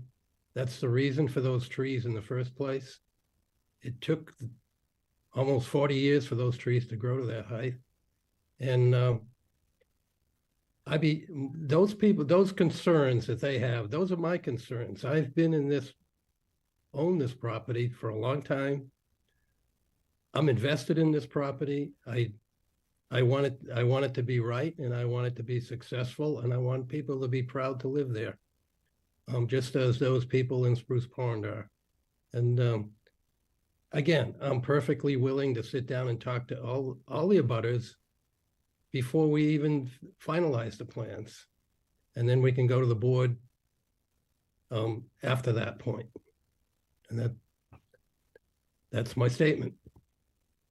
Mr. Marguerite, just a quick question. You own all the properties going up there. Is there a driveway easement over all the properties? I mean, can one cross over to the other? Like, could you pull in the gas station, go to King Street Cafe, go down to Sierra's? Is there a driveway proposed in the back of this property here that would do that? There is Just an a easement. question. There's an easement front and back. We may have to change that traffic pattern a little bit with this building. One other thing I'd like to address is the traffic. At one point, that Union Street was only a 2-lane street, and we actually donated a parcel of land to the town so that they could make a turn, a 3rd lane, and room for the equipment for the red lights. We've done as much as we can for the traffic. I know all the traffic is not created by everything that we've developed. There's other developments now on that road. across the street. But I think that if it's 40 units, it's 40 units. It may not be 40 units. By the time we get done, it may be 30 units. But I think that'll be a lot less of a traffic impact than another commercial entity there. I think that's a proven fact that residential can never have the impact that commercial traffic has, as demonstrated by the previous hearing you just had. Thank you. All right, Mr. Cannon, you want to wrap it up? That's all. Thank you very much for the board for the time to be here. And I thank you for all of the neighborhood to come out and express their concerns. We appreciate the opportunity. Okay. So can I ask one more question? Sorry, or four more? Just one more. Just one more. I just wondered. Okay. Yeah. So if this if you guys are all voting for this now and then it goes to the planning board, is there any other opportunity for the abutters to like appeal this, or no, this is our chance and we've lost it tonight? No. You get a chance. You get a bite at the apple every board that he goes to. If he goes to the planning board for something, you get a bite at the apple with that. You'll even get a butters notices as butters if you live, a certain distance from the property. If you got a notice right for this across the road, you're going to get a notice from the planning board. If they got to go to Conservation Commission for, anything that they're doing, when, maybe there's some drainage going to impact on the pond or something, and they have a hearing, you'll go to that one. I mean, other than that, those are the only, the planning board and the Conservation Commission is appointed, the planning board's elected. So, but you'll get a bite, you'll get notice on all those. This is just like we're saying, it's just a first step in a process. So I don't have any problem with them moving forward like that. It's not like, obviously if the buck stopped here, we'd probably be doing traffic studies and this, that, and everything else. But I got to tell you that I've been doing this a long time and I've never seen a traffic study yet that, that scuttled the project. They always got ways to mitigate it somehow with a turn lane or, signalization, timing and stuff like that. I mean, Philip's on the board. He was the highway superintendent for a long time. He can tell you the same thing that, Franklin's got a lot of infrastructure. It was noted in another board the other night. There's a lot of infrastructure in town. The traffic moves. Sure, no matter where you go, any town, any place, you're going to have these times where the traffic backs up. Some places it's every day. Some places only on Friday afternoons.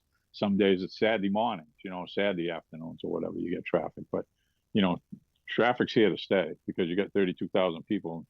If everybody drives a car, there's a lot of cars on the roadway, not counting the people that come out. Don't forget, we got 2 exits on 495. But Franklin's a good place to live. We got 2 exits off of 495.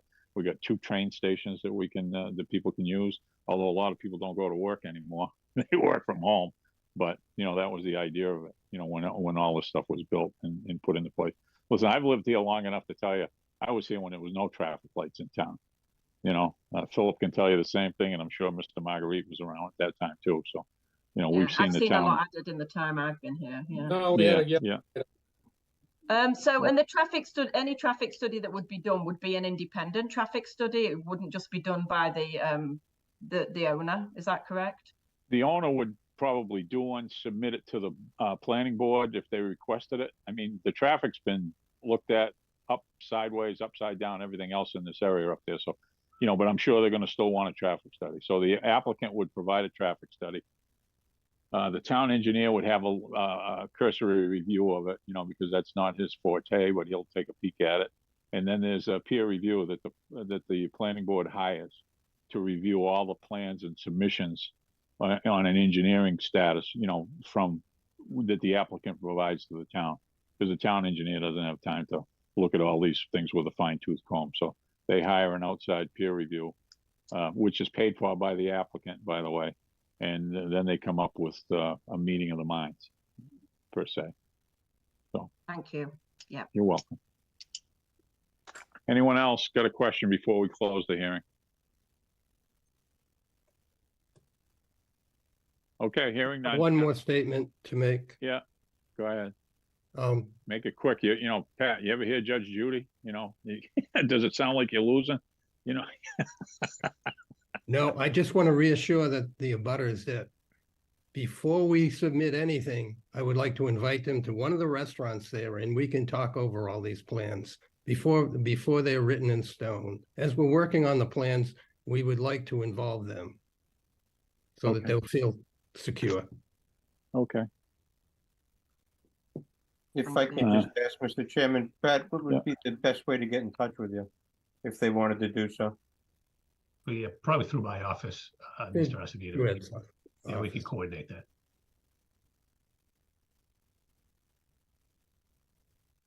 Okay. And, you know, the applicant has an abutters list that has all your names on it already. Plus, if he, you know, if he asks for it, we'll give him, I'm sure well, he's already seen the first letter from Mr. Ferretta, if that's how you say the name. So he knows who's on the list, you know. Exactly. And, we would start with Mr. Ferretta, and I'm sure we could branch out from there. Yep. Okay. All right. I'll entertain a motion to close the public hearing. So moved. Second it. Motion made and seconded. Any discussion? Hearing none, roll call vote. Philip? Yes. Archie? Yes. Chair votes yes to close the public hearing. I'll entertain a motion to continue this, or to take this under advisement. And we'll, if we get done early enough tonight, maybe we can act on it now. We got time, we could do it next week if push comes to shove. So anyway, motion to take this under advisement. Second. All right, motion to take this under advisement made and seconded. The roll call vote. Archie? Yes. Philip? Yes. Chair votes yes. Thank you, gentlemen. Thank you, abutters. Thank you all very much. Have a good night. Appreciate it. Thank you. Yeah. Thank you for your time. Time being approximately 7:40 p.m. 3 Abbey Lane, Thomas Sicalo and Amelia Duplessis. Applicant is seeking to obtain an animal kennel use. The use is denied without a special permit from the ZBA. Applicants present, please. Yep, I'm here. This is You Amy. are Amy Duplessis. Okay. Are there any abutters for 3 Abbey, is it 3? 3 Abbey Lane. Yes, we have 2 Abbey Lane. Okay. Name, please. Paul and Jill Varnum. Okay. Thank you very much. Amy, you don't mind me calling you Amy, do you? Go Yeah, ahead. that's You can fine. start. Okay. Thank you. Is it, I'll try to make this quick. Hopefully this is the quicker one. So my name's Amy. I live at 3 Abbey Lane. Me and my partner, Tom, we have 3 dogs currently and would like the opportunity to get a 4th dog. The kennel license is needed to have a 4th dog or beyond, but we would only use it for the 4th dog. For all like record keeping and that type of purposes. And we aren't looking to build any structure on our property. It's just for personal use as we're financially, emotionally, and physically able to care for our dogs. The 3 we have, you know, we've never had any issues with the animal control. All my dogs are vetted. We use South Bellingham Veterinary Hospital. They're all registered with the town with dog licenses. But because of the 4th dog, we need a kennel license in order to have that dog. So that's why I applied. okay. Okay. The Varnums, any questions, comments? Just curious why she needs this for a 4th dog. I mean, it said kennel. I thought it was going to be like this, you know, 20 kennel or 20 whatever compartment. No, Franklin's got a law that, and you never find out about it until you go to register your dogs by doing the right thing. When you go to register your dogs, if you register more than 3, they won't register them for you, I don't think, because you need a kennel license. And the only way you can get a kennel license is to come to us and we give you a special permit for it. But I thought that's what Amy was applying for. Well, she's applying for a kennel license, but we can limit it. You know, in other words, we can give it, you know, I can tell you that a special permit runs with the applicant or it runs with the property.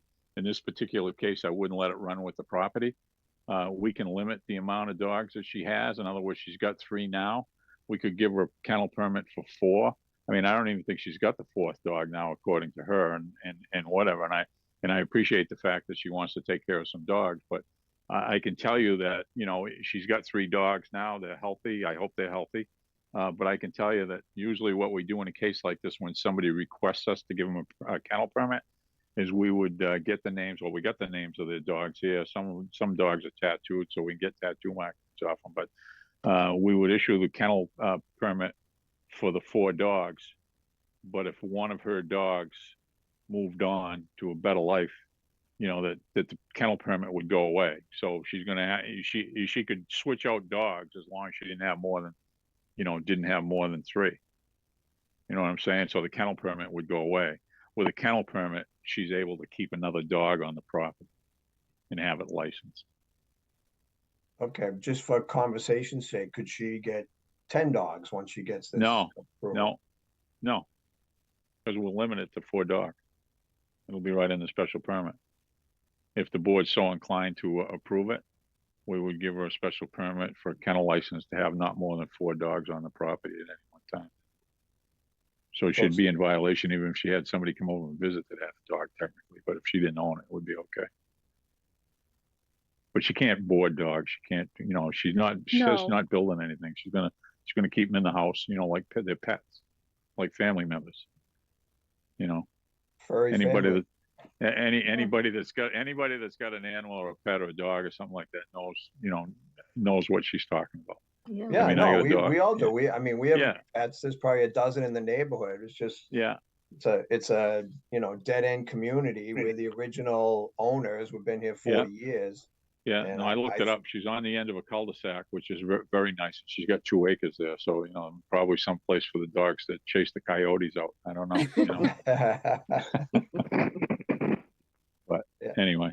Okay. Yeah, all right. We were picturing, like, you know, a bunch of dogs and, you know, visitors and No. you know, like a No. a kennel for boarding, not for No. personal. No, that wasn't the presentation, and we wouldn't give that anyway, to be honest with you. No. You know, what we usually do on a case like this, I mean, usually the person already has the 4th dog, but, you know, she likes to foster, I guess I could call it foster some dogs or something for Yeah. and whatever. And, you know, there's a neighbor down in Florida, she fosters dogs, you know, service animals. You know, she keeps them for about a year and then gives them up. It's got to be hard to do, but she does it. So, you know, I don't know what Amy's idea is, what you just foster them until you got to replace one, maybe. I don't know, you know. I volunteer for a rescue, and they come up from Arkansas, so they come up with like a health certificate, and sometimes I'll place them into a home and it may not work out with that particular home, so they need somewhere to go until I find them one. But you know, if there's one that speaks to me, I wanted to be able to keep it. But I wanted to do it. You can keep it if we give you that permit, but you know, you're gonna, you know, once that dog leaves, or one of the other dogs leaves or passes on to the great beyond, then the kennel license there'll be a clause in there that the kennel license goes away. Okay. You know, because you got 3 dogs, obviously they're your dogs. I don't know how long you've had them, but you probably got an attachment to them. So if you're fostering dogs and getting one in, and then something happens to one of your dogs, maybe you'll foster a dog that you like. Other than that, you wouldn't need a kennel license. You know what I mean? So if you lose one of the ones that you currently have, your kennel license is going to go away. Okay. As long as that's understood, I don't have any problem. But anyway, all right, we took care of the abutters. Let's go through the board quickly. Megan, any questions or comments?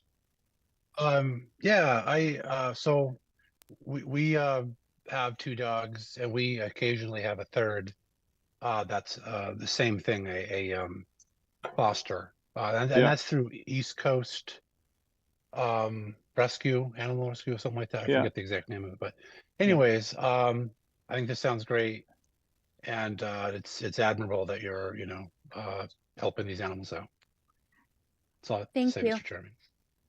Okay, Chris. Thank you, Mr. Chairman. I think we did something similar to this about 12, 18 months ago. same situation, but the stipulation that it expires when the dog count reduces. So I'm in favor if that's the same stipulation. Okay. Archie, Are we looking to name the dogs, Mr. Chairman? we got the names already. They're already in the application, I'm pretty sure. Right, Amy? I was curious too what their names are. So Coda, Nolly, and Cooper. They're all Great Pyrenees mixes, and I know I take advantage of the town amenities. We go to Masterpiece Dog Training.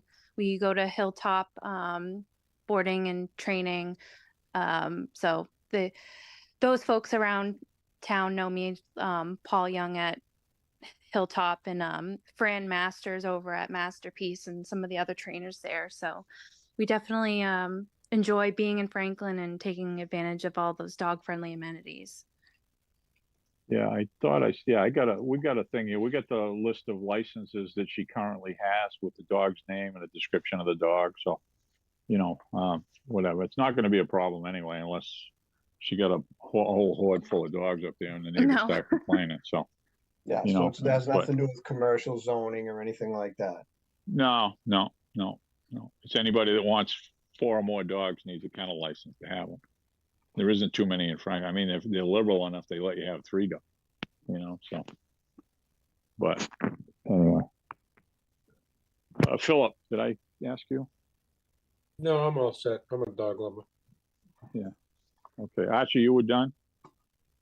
Yeah, I am. Okay. All right. I'll entertain a motion to close the public hearing. Second. Motion made and seconded. We don't have any objection to her having a 4th dog. Oh, I thought you said that already, but that's okay. Just making sure. Thank you very much. Yeah, thank you very much. Thank you. Okay. No problem, Amy. You're welcome. Okay. Motion made to close the public hearing. Roll call vote. Archie. Yes. Philip. Yes. Chair votes yes. I'll entertain a motion and just word it that we're going to issue a permit to the applicant and not the property. I'd like to make a motion to grant a special permit for Thomas DiCarlo and Emmeline DePlacis to, I guess we're using a kennel. Well, yeah, have a kennel license, but not to have more than 4 dogs on the property at any time. No more than 4 dogs on the property. The 3 dogs we have names of right now are Cooper, Denali, and Coda.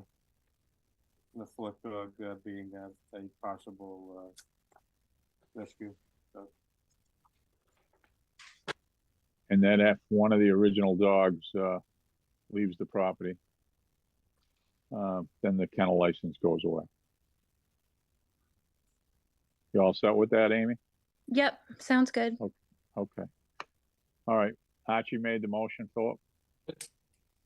Second? Yep. Yes? Seconded, yes. Okay. Roll call vote. Chair votes yes. Philip? Yes. Archie? Yes. Yeah, thank you. Thank you, everyone. Thanks, Amy. Thank you, Thank you. Savanas. Yep. Time being approximately 7:45 p.m., 394 Washington Street. Haley Wetzel and Nicholas Payon.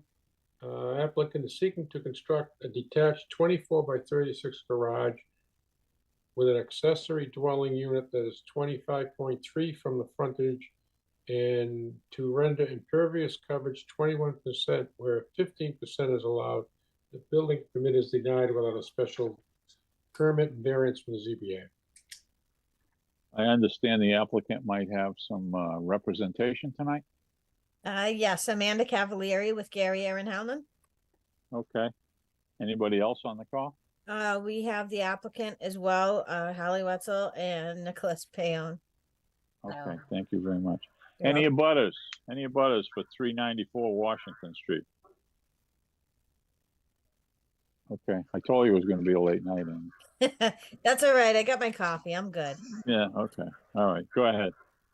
If I may be able to share my screen, Mr. Chairman. Sure. Don't ask me. I'm not in charge of that. Casey's the one in charge of that. You're all If set, she's, Amanda. if she's still awake. All right, can everybody see that okay? Yeah. All right, perfect. So, yeah, we're here before you this evening, for a couple different things. We have several special permits and a variance request. The existing property houses has a single family, 2-story, wood framed house. And Hallie Wetzel and Nicholas are looking to have, their mother-in-law come up and live with them, live closer to them. In order to do so, while still maintaining her independence, they're looking to take advantage of the new bylaw that the town has put forward for an accessory dwelling unit that's detached. So the special permits that we're looking for is Article 185, Section Attachment 8, Use Regulation Schedule, Part 7, to allow an ADU in a single-family residential 3. Article 185, Section 14, to allow more than one building on a lot.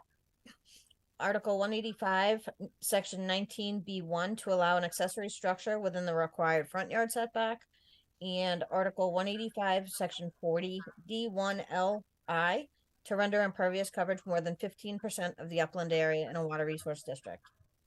And the variance request is for Articles 185, Section 19B1, to allow an accessory structure within the required front yard setback. The applicant's requesting relief for 14.7 feet from the 40-foot setback requirement of for relief of 25.3. Oops. Let's see here.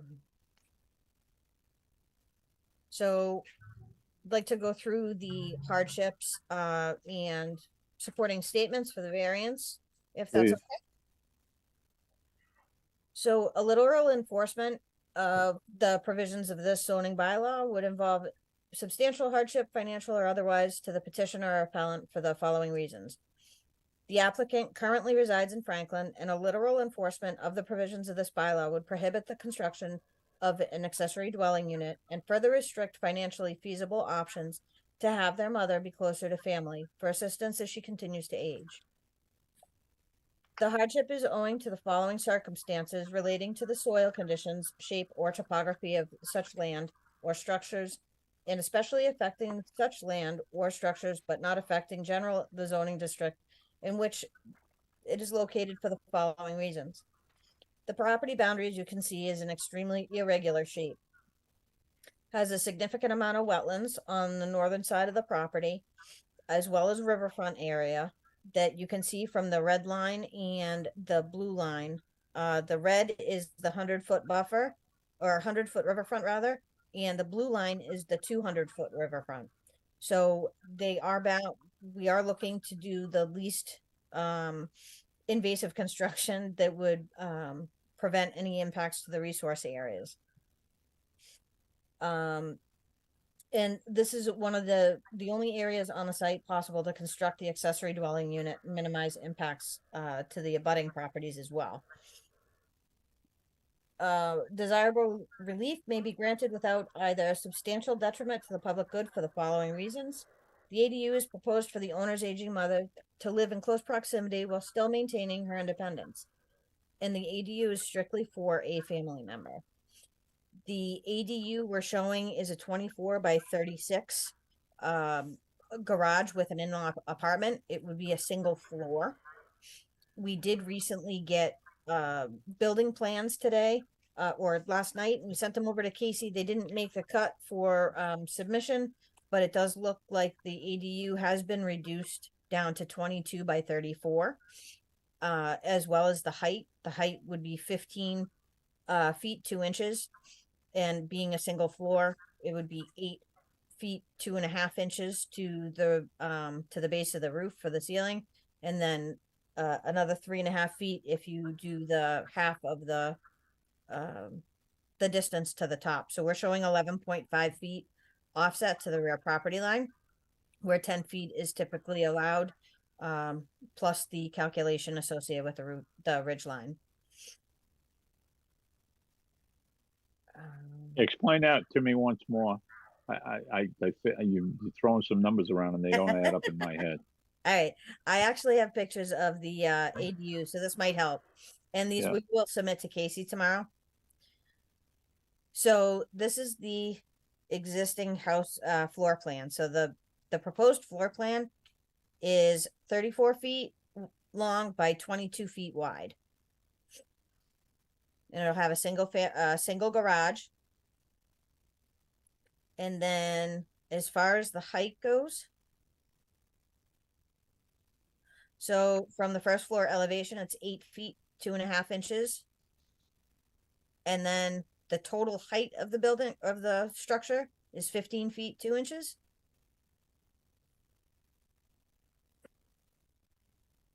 So that's a difference of 7.5 feet from the top of the wall for the first floor to the ridge vent.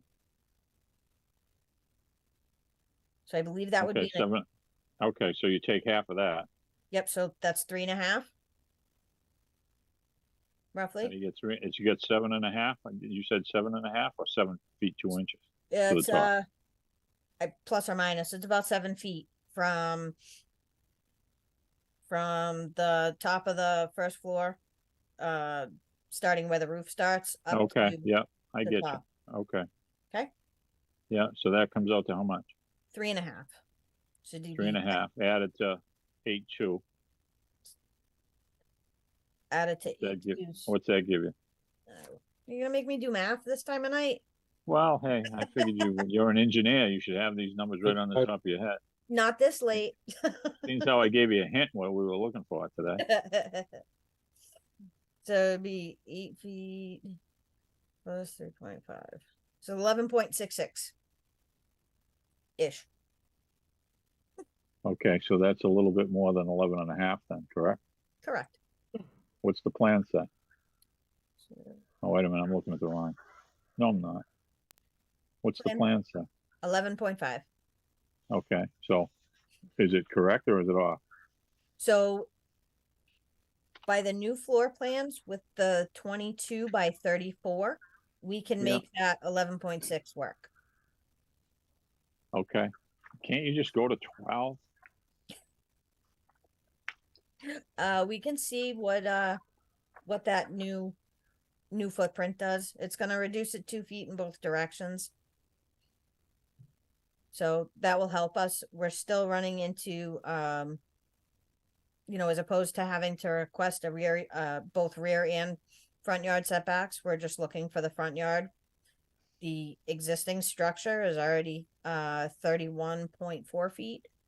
Yeah, which I think we did some investigation. Casey did, and she found out that they were granted a 32-foot setback, and you're only at 31.5. So I don't know how that got through either. But anyway, that's already there, so I'm not worried about that one. But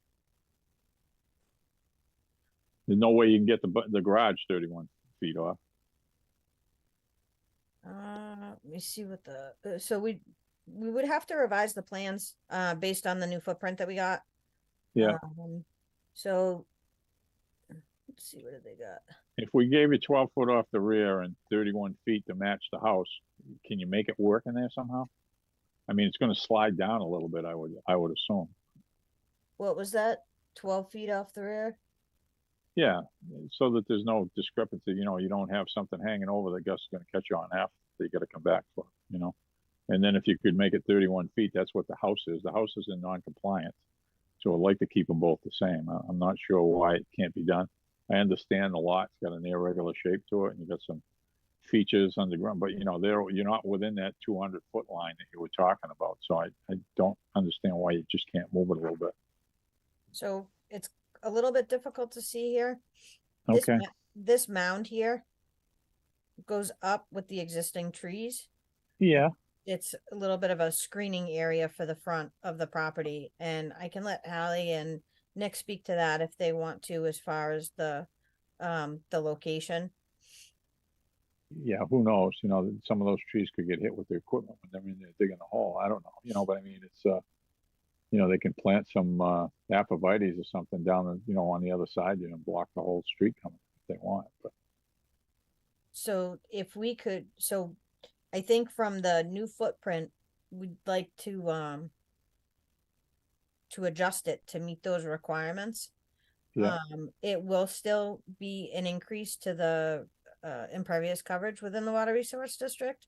Okay, as long as you're mitigating that Yes. with underground drainage, we don't Yep. have any problem with that. So Nope, we do have that. you'll be all set with that. You might have to move it a little bit, but maybe move it out where that clump of trees is. Trying to think if we had anything else we wanted to hit on tonight. Now, you get where I'm coming from? The house is only 31 something feet off the street. You know, you're coming in here with a new bylaw that we just adopted, you know, that says you gotta be accessory building, especially new. If it was an old building, you could be 10 feet off the street, but it's a new building. So you gotta meet whatever the accessory dwelling setbacks are, which would be, you know, in my mind, 12 feet. And then if you can keep it 31 feet off the street to match what the house is in non-compliance at, then everything's still the same, but you know, you're not encroaching any more than what you have already. I know moving the house.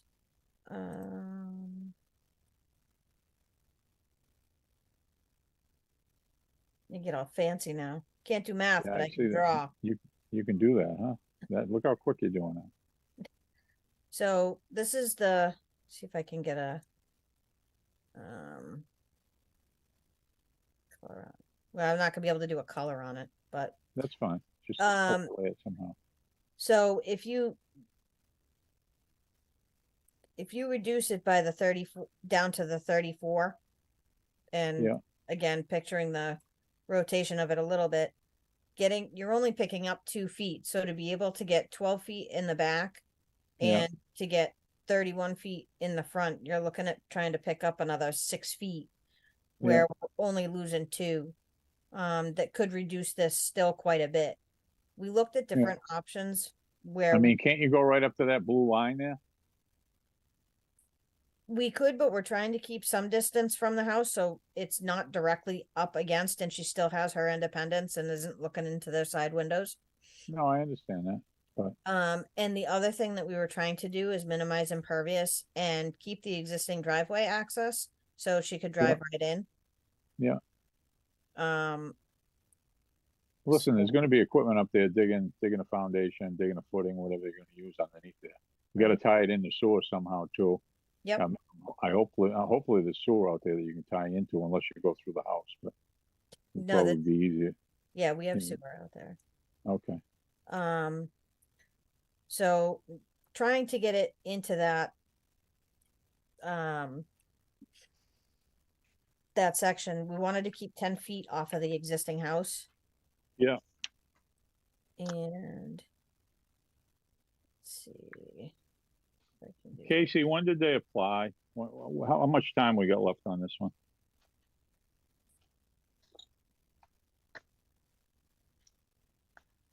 The stamping date was August 15th. But then Okay, we what's had that? Yeah, we had a continuation, but what's 100 days from August 15th? When I wrote it down, I was gonna find it in my file here. Well, how many days? 30 days has September, April, June, I know. So 31, you got 16 to get to September. If we go through September, we get another 30, so that's 46 and another, when's the next date in October? October 12th. Yeah, so 30, 40, I mean, I think we can beat the 100 days without a problem. I'll let somebody else figure it out.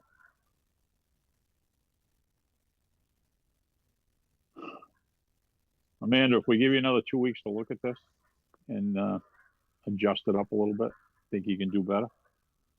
Yeah, we can work with the applicant on that, and we still have to go to Conservation Commission too. We're doing a minor buffer zone. Okay. So that'll line up nicely with the 2. Okay, So October 12th. I think that's what it is. Casey, October 12th, what time? Then I had to move my location, so I've lost all my paperwork. Yeah. It will be 7:40. 7:40. Okay. Any of the board want to ask a question before, in case you wanted to change anything? Archie?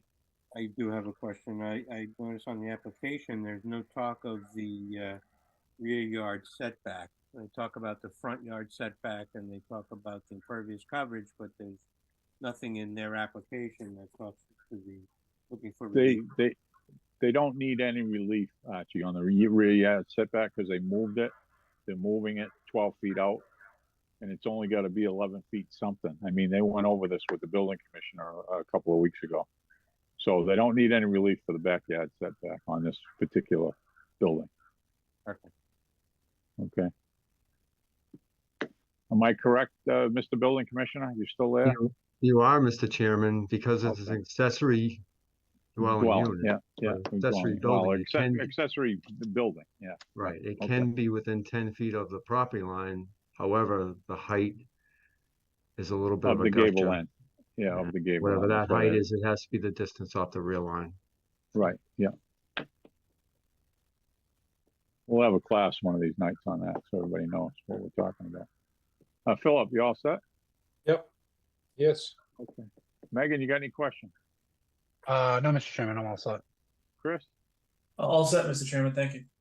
Okay, I'll entertain a motion to continue this public hearing until October 12th, Casey, you said? Yes. So moved. At 7:40 p.m. So moved. Second. Motion made and seconded. Any discussion? Hearing none, roll call vote. Archie? Yes. Philip? Yes. Chair votes yes. Thank you. See you on the 12th. You got it. 7:50, approximately 7:50 PM. 865 Upper Union Street, Sean Pisani. Applicant is seeking to construct a single-family home that is 153.56 of lot frontage where 200 is required, and has 153.9 of lot width where 180 is required. The building permit is denied for the variance of the ZBA.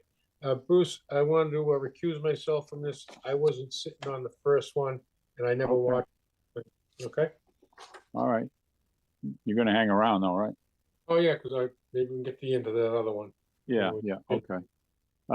Megan, I gotta activate you to take Phil's place on this. So pay attention. Were you on this one?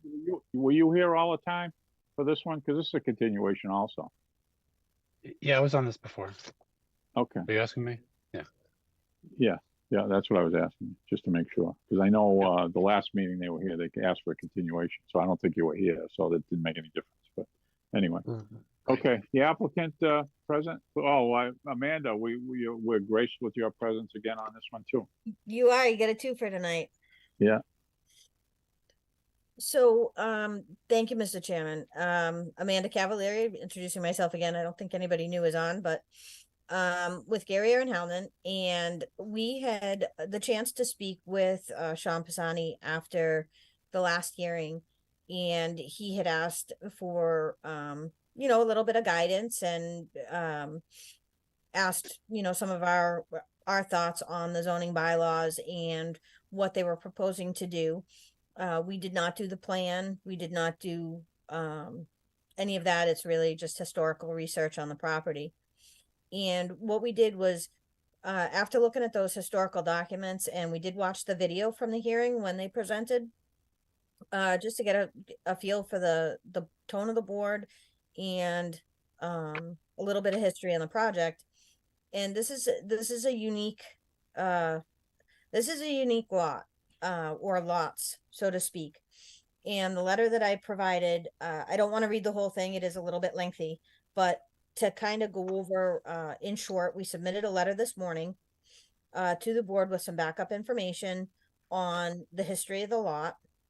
It based on what we could find through research, that the existing lot was created in 1993 by Mr. Colella. He had a single lot that was 2.28 acres, and he had divided the property into two lots. And at that time, it went through the A&R process, which we did include a copy of the plan in our submittal this morning. And about a couple months later, the zoning board issued a variance for this parcel, for this odd shaped parcel, because one parcel that was created was completely conforming, And the second parcel was mostly conforming with the exception of lot frontage. At the time it was created, lot width was not in the zoning bylaws. That was pulled in 1998. So lot width was never considered when they were creating the lot. But shortly after they had gotten that lot approved for an A&R, they were also going through zoning board to get a variance on frontage with the intent to develop that property. Now we understand the ZBA decision was recorded at the Registry of Deeds, but we do understand there's a time associated with that you have a year to exercise that or it does lapse. So we do understand that. But we just wanted to bring to the board's attention that the history behind the property was that it was created as a non-conforming lot and then it was sold within a year after that in 1994 to the Pisani family with two separate deeds for one for each lot side by side, which was A1 and A2 at the time of the plan, which I had included. And I also included a copy of the deeds that showed their, the purchase price of both properties. And their intent was to hold on to that property unknowingly that they had to exercise that variance that was activated, a year before or approved a year before. So their thoughts were to obtain these two parcels, build on one, and the second property that they'd be able to hold on to and provide for a family member in the future. And 29 years later, their son and fiance are looking to live in Franklin. They're 8th generation family members for the Pisani family. They'd like to live next to their parents, and start their own family. And they have this parcel that's directly next to them, with the exception of the 47 feet of frontage that it's lacking. So it's 153, 153.56 feet of frontage where 200s are required. And other than that, everything on that lot conforms to today's regulation, again, with the exception of width that wasn't in place when these lots were created back in 93. So both the prior owner and the current owners all had the intent of developing for a single family home. No further development on that piece of land. So now the son is looking to build their home. They have this piece of the property, and they would like to stay in Franklin, again, being 8th generation family members, to be able to start their family and live next to their parents. And as you know, with the ADUs, that was one of the suggestions that the board had at the last hearing. And, we did look into the ADU option for them, which would require them to, their parents to combine the two lots back together again and build an accessory dwelling unit. But based on the regulations, the new zoning bylaw is it's 900 square feet or less, depending on what the gross floor area is for the existing house. And for long-term planning, having a limitation on square footage as well as number of bedrooms for an accessory dwelling doesn't really make a whole lot of sense financially for the applicant. As far as the neighborhood, it doesn't offer any type of detriment to the neighborhood. It's an existing, it's a rural residential neighborhood. All houses surrounding it, with the exception to the north, there's the industrial areas. Their parents' property has 200 feet of frontage, and because of the shape of the lot, they can't purchase any other frontage length to be able to add to that property. And the property to the north of them is 82 feet of frontage with an existing house on it. So from a non-conformity, it doesn't offer a significant amount of detriment to that neighborhood, especially with the single family house being proposed. So based on the variances, requirements, and supporting statements, we wanted to offer up some additional support for the applicant, thinking that, hoping the board would consider the option that this property was always intended to be developed as a single family lot. It was created as a single family lot. It was given a variance at one time. The town authorized that. However, it did lapse, which again, the applicant does understand. But, you know, for as far as relief goes from the zoning board, we don't feel like this is a negative impact on the town, negative impact on the neighborhood. It's consistent with the type of neighborhood and surroundings in the area that it is located in. And it doesn't substantially derogate from the intent or the purpose of the bylaw of this neighboring residential area.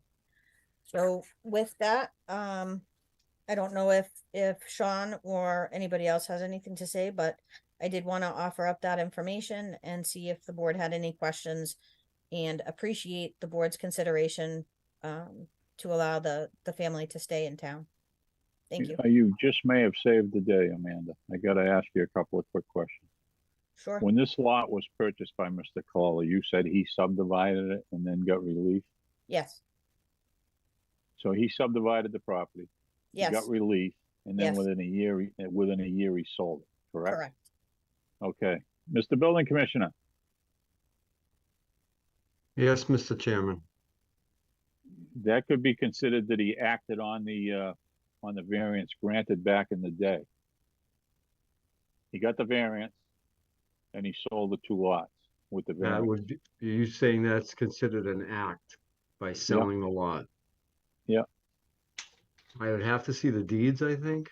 I'm Yeah. sure, I'm sure Well, Anthony Amanda has must those. have them because she came up with them. This is the first time I've heard this. I mean, she did mention something today, and it just caught my ear again now. So I'm just curious as, you know, Amanda, what happens is you have to act on it within a certain amount of time. Yep. Acting on it doesn't mean that you got to build a house on it. Acting on it means maybe you had a plan done, but they already had the plan done. And if Mr. Colella went out and got a variance for that other lot, it made it another lot, and then he sold the lot.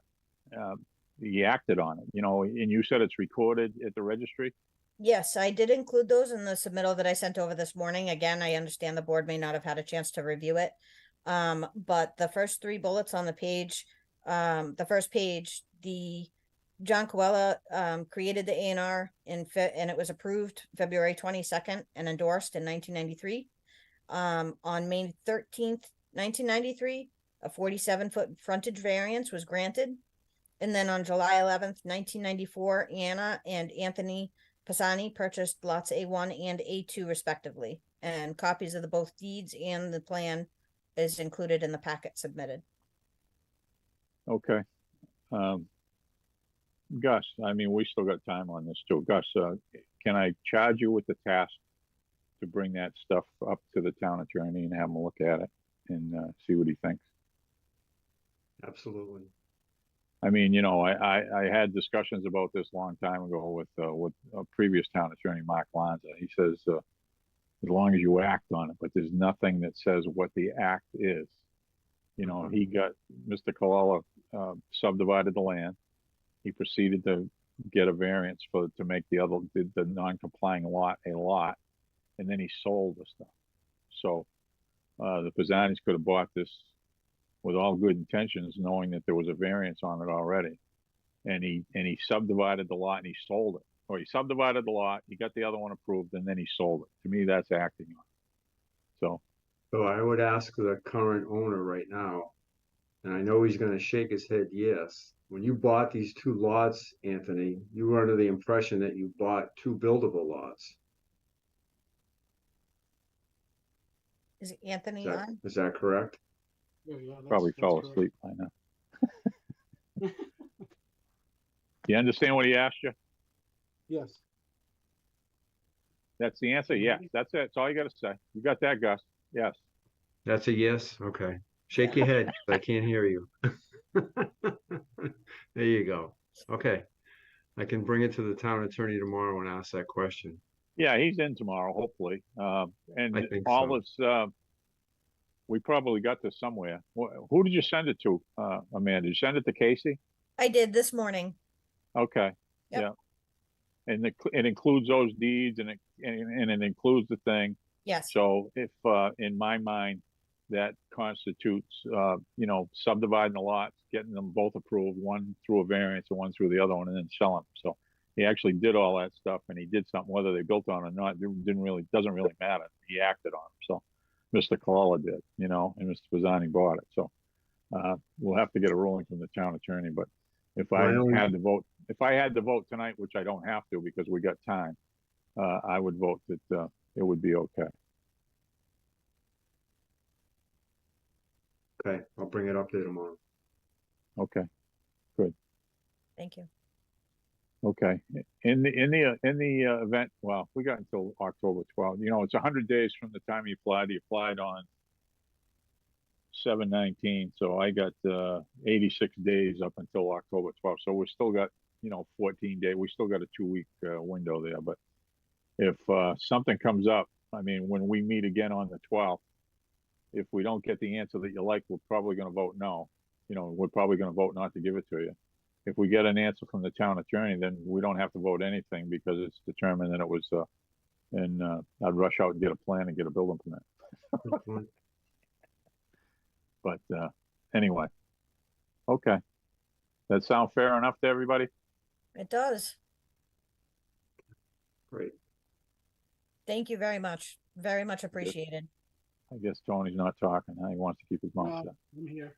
Thank you. Thank you. Thank you so much. Okay, you're welcome. Good luck We'll with see that. you on the 12th, hopefully with good news. Got it. Thank you so much.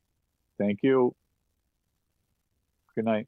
Oh, wait a minute. I got to make a motion to continue this until October 12th at 7:45. Is that okay, Casey?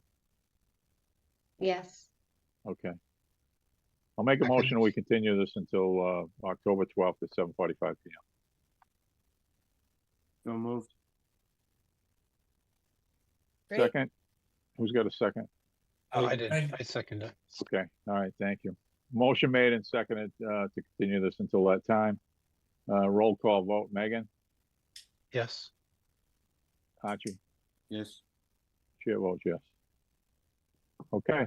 Thank you very much, everyone. See you on the 12th. You got it. Okay, the one we continued earlier, do we want to take that up? We got time. We can let it go to the next meeting or we can dispose of it tonight. Let's dispose of it. Okay, and make a motion. 9:41. Falling asleep. Yeah, I know, it's late. It's like, well, we knew it was going to be late. I didn't think it would be this late, but I got to say the first meetings went a lot smoother than I thought they would, but anyway. I'll entertain a motion. I don't know how to make a motion only because I'll entertain a motion to approve a variance to construct not more than a 40-unit multifamily development at 380 King Street, owner Union Crossing Realty Trust. So move. Second.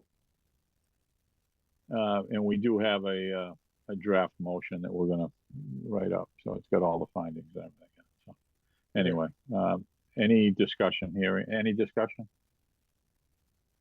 Hearing none. We'll have a roll call vote. Chair votes yes. Philip? Yes. Archie? Yes. Okay. We got a letter from John Jewell and Associates. It's a letter request for a comprehensive permit extension, Franklin Ridge Senior Housing, Veterans Memorial Drive. I'll entertain a motion that we grant them a 1-year extension.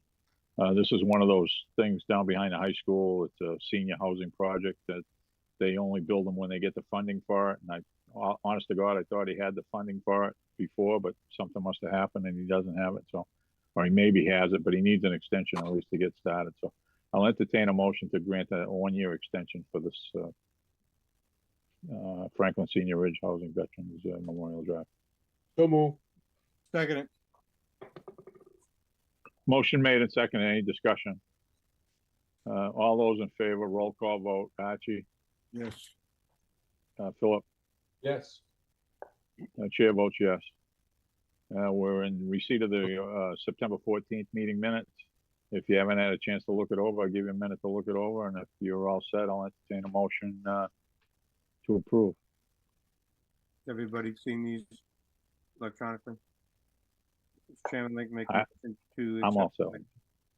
the- Accept the minutes for Thursday, September 14th, 2023. I don't know if I was here for that one. I can't remember. Yeah, I don't know. I think you were in Florida or something. I don't know. That was a couple of weeks ago. Were you here a couple of weeks ago? I was here for that. Yes. Yeah, okay. Yeah, the 14th, only the 28th now. Motion made and seconded. Any discussion? Hearing none. All those in favor, roll call vote. Archie, Yes. Philip, Yes. chair votes yes. Casey, anything to come before the board? No, Mr. Chairman. Okay. Casey, I'm that sorry. email, The which I'm one? sorry? Casey sends out the emails. I'm looking at it and I see an email from Casey this morning about 6 o'clock this morning. Yeah, wow, she's up early. Huh? Yeah. Thought I was the only one. Yeah, No. yeah, No. I'm up a lot earlier than that. Philip. Me yeah. too. Casey, nothing else to come before the board? No.